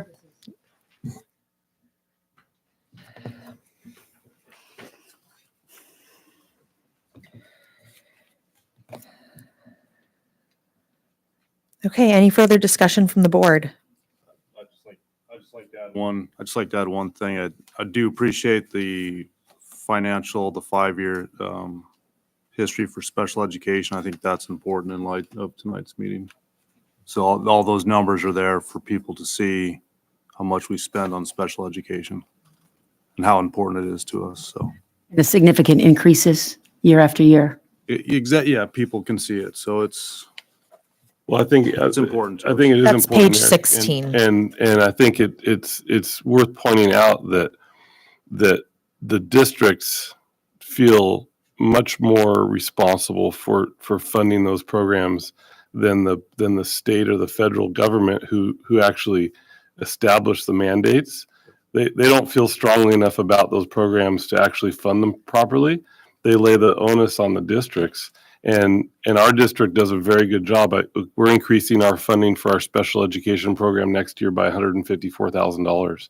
And I think it's really important to point that out in light of the fact that this board and this administration is continually harassed and maligned completely inappropriately by a vindictive union leader who has nothing better to do. I think the numbers speak for themselves. well, I didn't necessarily want to go that route, but what I was did, trying though. to, yeah, and that's great. I appreciate, I apologize for dragging you into that. what I was trying to get across, and I wanted to save these comments for maybe the end of the meeting, but because of the structure of this meeting, we can't respond in some ways when comments are brought up in front of us. And I just want to reach out to the families. They all left. Who knows if they're watching, but we do hear you and we do care about your families.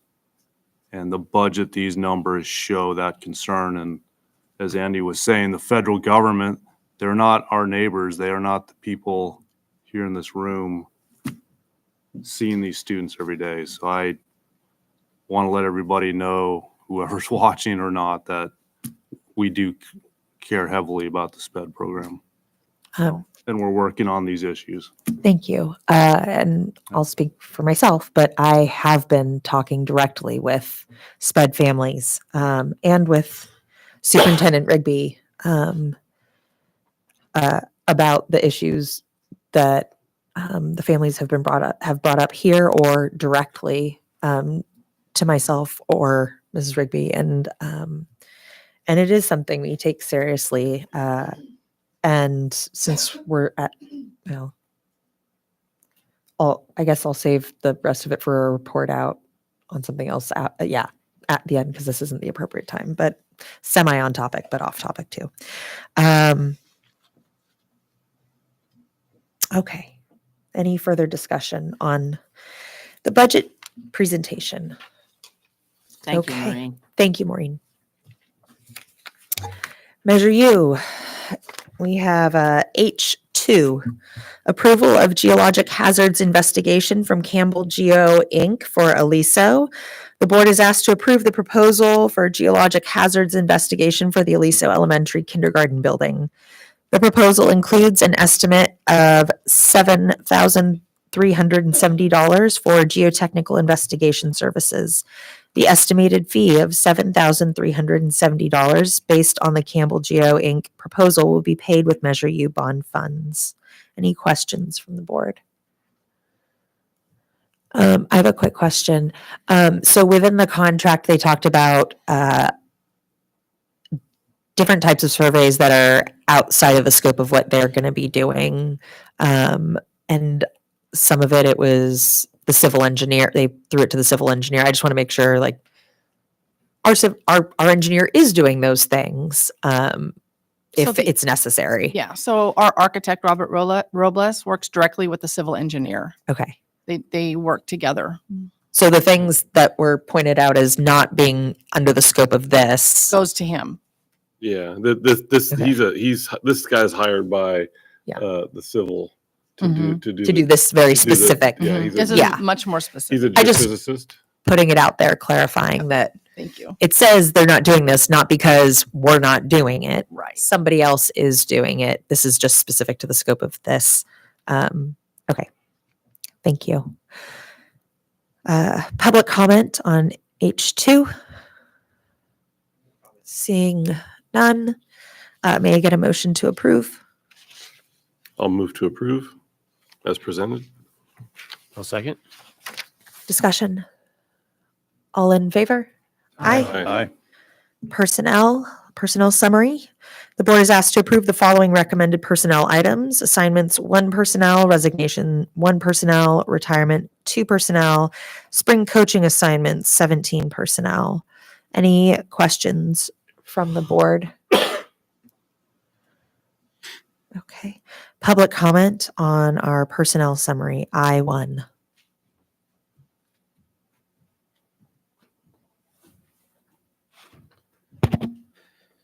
Alrighty, so personnel summary.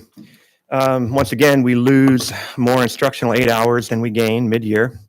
And you may have noticed a significant resignation that seems really relevant to our conversations tonight.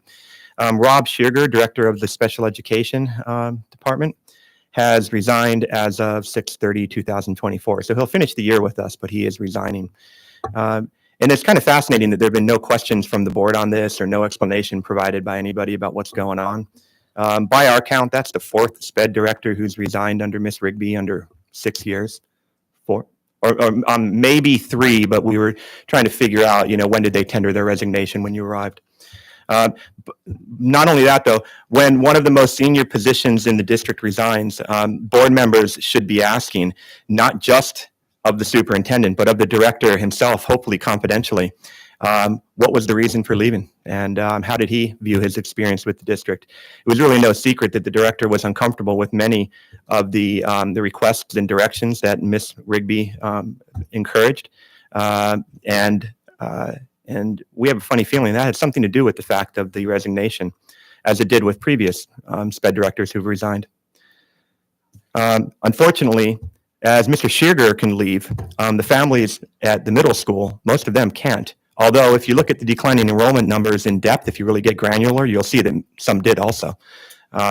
So, not everybody has the same opportunity as some of our district administrators to bail and to leave from the administrative culture, the very caring administrative culture that Ms. Rigby creates for people.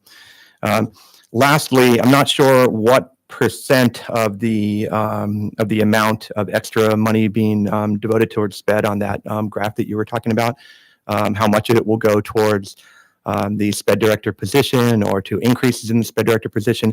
Union leadership certainly is happy to see that more money will be invested in the special education problems. It's going to certainly help. But something to think about is that it's not just what we spend, okay? It's how we spend it. You can think about the $3.5 million that way too. It's not just what we spend. You can spend a lot of money. You all can spend a lot of money.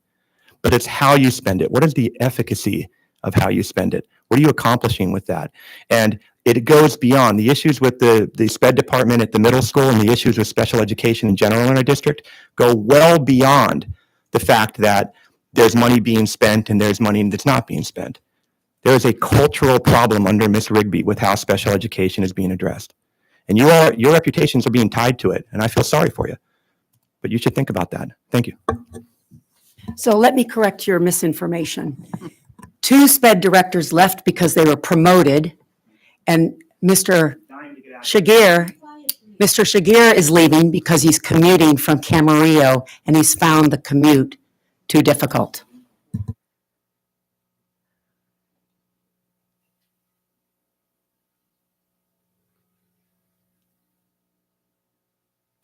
May I get a motion to approve the personnel summary? I'll move to approve. I'll second it. So as per how we operate, board discussion doesn't happen until after public comment, after a first and a second motion. The questions I had about this were asked and answered ahead of time because they're confidential in nature. And I find it interesting that not long ago, the person who was just talking wanted this person gone and was very unhappy with how they were performing and very vocal about it. And I find it interesting that now it's like, oh, it's sorry. It's amazing, the flip-flop. Okay. Any discussion? Sorry. Okay. All in favor? Aye. Aye. Wonderful. Board announcements. Anybody? I just wanted to compliment the coaches and the students in this district, especially water polo and girls water polo and boys basketball. They had some incredible games, played some tough opponents, and held their own. And their demeanor and the ability to play despite, tough teams. The coaching and the kids did an amazing job, and I think they held their own against some pretty powerful opponents. Oh, and girls yes, basketball, girls yeah. basketball was the other one. Yeah. I was going to junior varsity. I wasn't going to senior varsity. Anybody else? I just wanted to add a quick thing on the academic side. I think we have 1 or 2 3D printers showing up in Summerlin, or maybe they're already there. I think one got unpackaged today, maybe even. So I got to get in there tomorrow to check it out. It's pretty exciting. Yeah. Pretty fun for the kids. So I do have an announcement. The FFA is having their semi-annual drive-through barbecue on March 2nd. So find your closest FFA student and buy some tickets. They had to raise prices a little bit this year, $75, but you get a big old tri-tip, bread, rice, beans, salad, the whole fixins for 4 or 5 people. It's a really good deal. And it's expertly cooked by our local chef, Tom Main. So it's a great fundraiser for the FFA. It helps support a lot of their activities throughout the year. Going to Indianapolis for the national convention or up to Sacramento for the state convention and a whole bunch of other smaller events. So really worthwhile and value donation, I guess. Absolutely. It's delicious. I look forward to it. Well, those were 2 of the things I had just in case you guys didn't, but I was able to go, my family, we went to the varsity boys basketball game on Friday, and it was a CIF playoff game, and it was a tough game. Our opposing team was wonderful. They were really good. Our boys played really hard, and they put it all out on the court, and both teams did so with respect and dignity. And it was just really great to watch. There really wasn't bad attitudes from one or the other. And it was just for the love of the game, if you will. So I just, great job to them. And it's hard to lose for a loss like that, but they did so with dignity, and they worked hard this season, so they should be very proud. February 22nd at Carpinteria High School, 6 p.m., incoming freshman open house. So if you have a current 8th grader that will be going to CHS as a freshman next year, 6 p.m. at Carp High, there will be an open house. You'll be able to meet in the cafeteria, questions and answers. There'll be staff there. You'll be able to tour the campus, look at CTE programming. Really great opportunity for parents who, whether you already have a kid there or not, if you have an incoming freshman, this is a wonderful opportunity. I really hope families take advantage. Bring your student with you, please. I also have... I had a thought from earlier when we were talking about budget, and now I have lost that thought.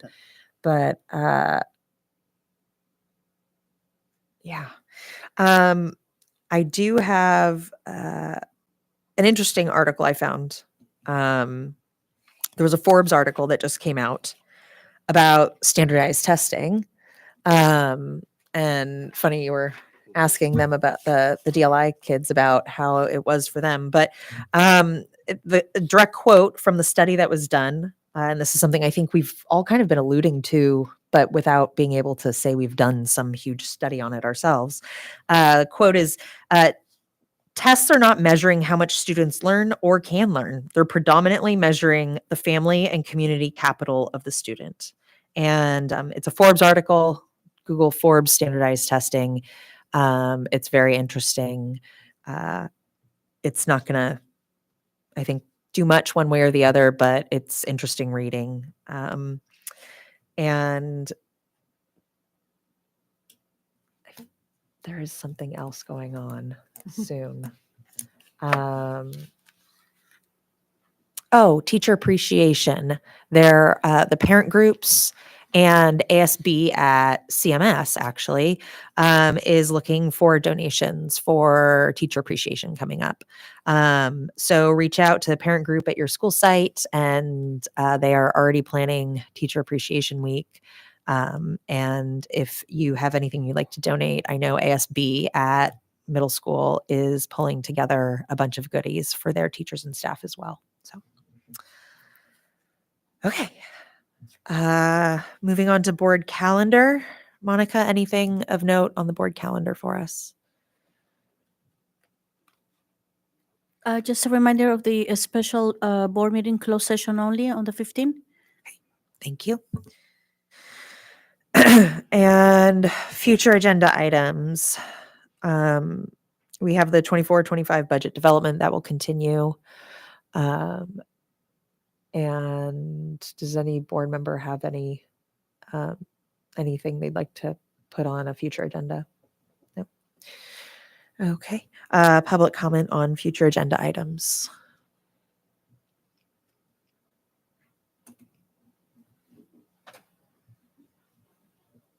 In regard to future agenda items, somewhat going back to where we began this meeting. At the last board meeting, when the district abused its administrative authority by changing its practice on public comment, it read into the record an anonymous letter after failing to either agendize the action or read other signed letters from other community members. Setting aside the ludicrous and debunked claims contained in the letter, many community members and employees that we spoke with were terribly confused by your actions, Ms. Diamond, and it appeared to be supported by the board and the superintendent, of course. Not only did they see through the board's bias and effort to spin the court's decision to avoid accountability for the $3.5 million it squandered thus far, but they were left unclear about whether this is a new practice in place for offering comments to the school board to be read on the record. It would be helpful if the board would agendize its policies, practices, and permissions associated with the ability of community members to provide public comment at board meetings. Can this be done now via a letter that you will just read on behalf of the person who couldn't make it, didn't have time to make it? Must that letter be signed or not signed?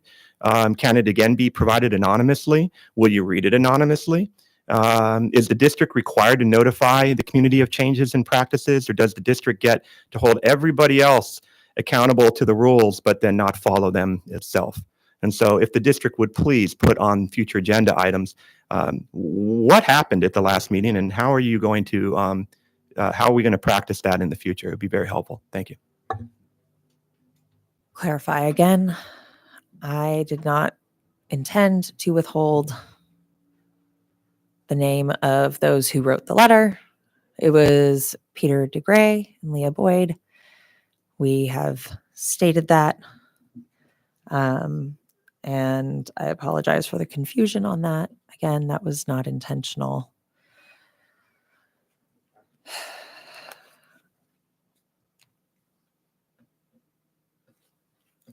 Okay. We have our budget development. Okay.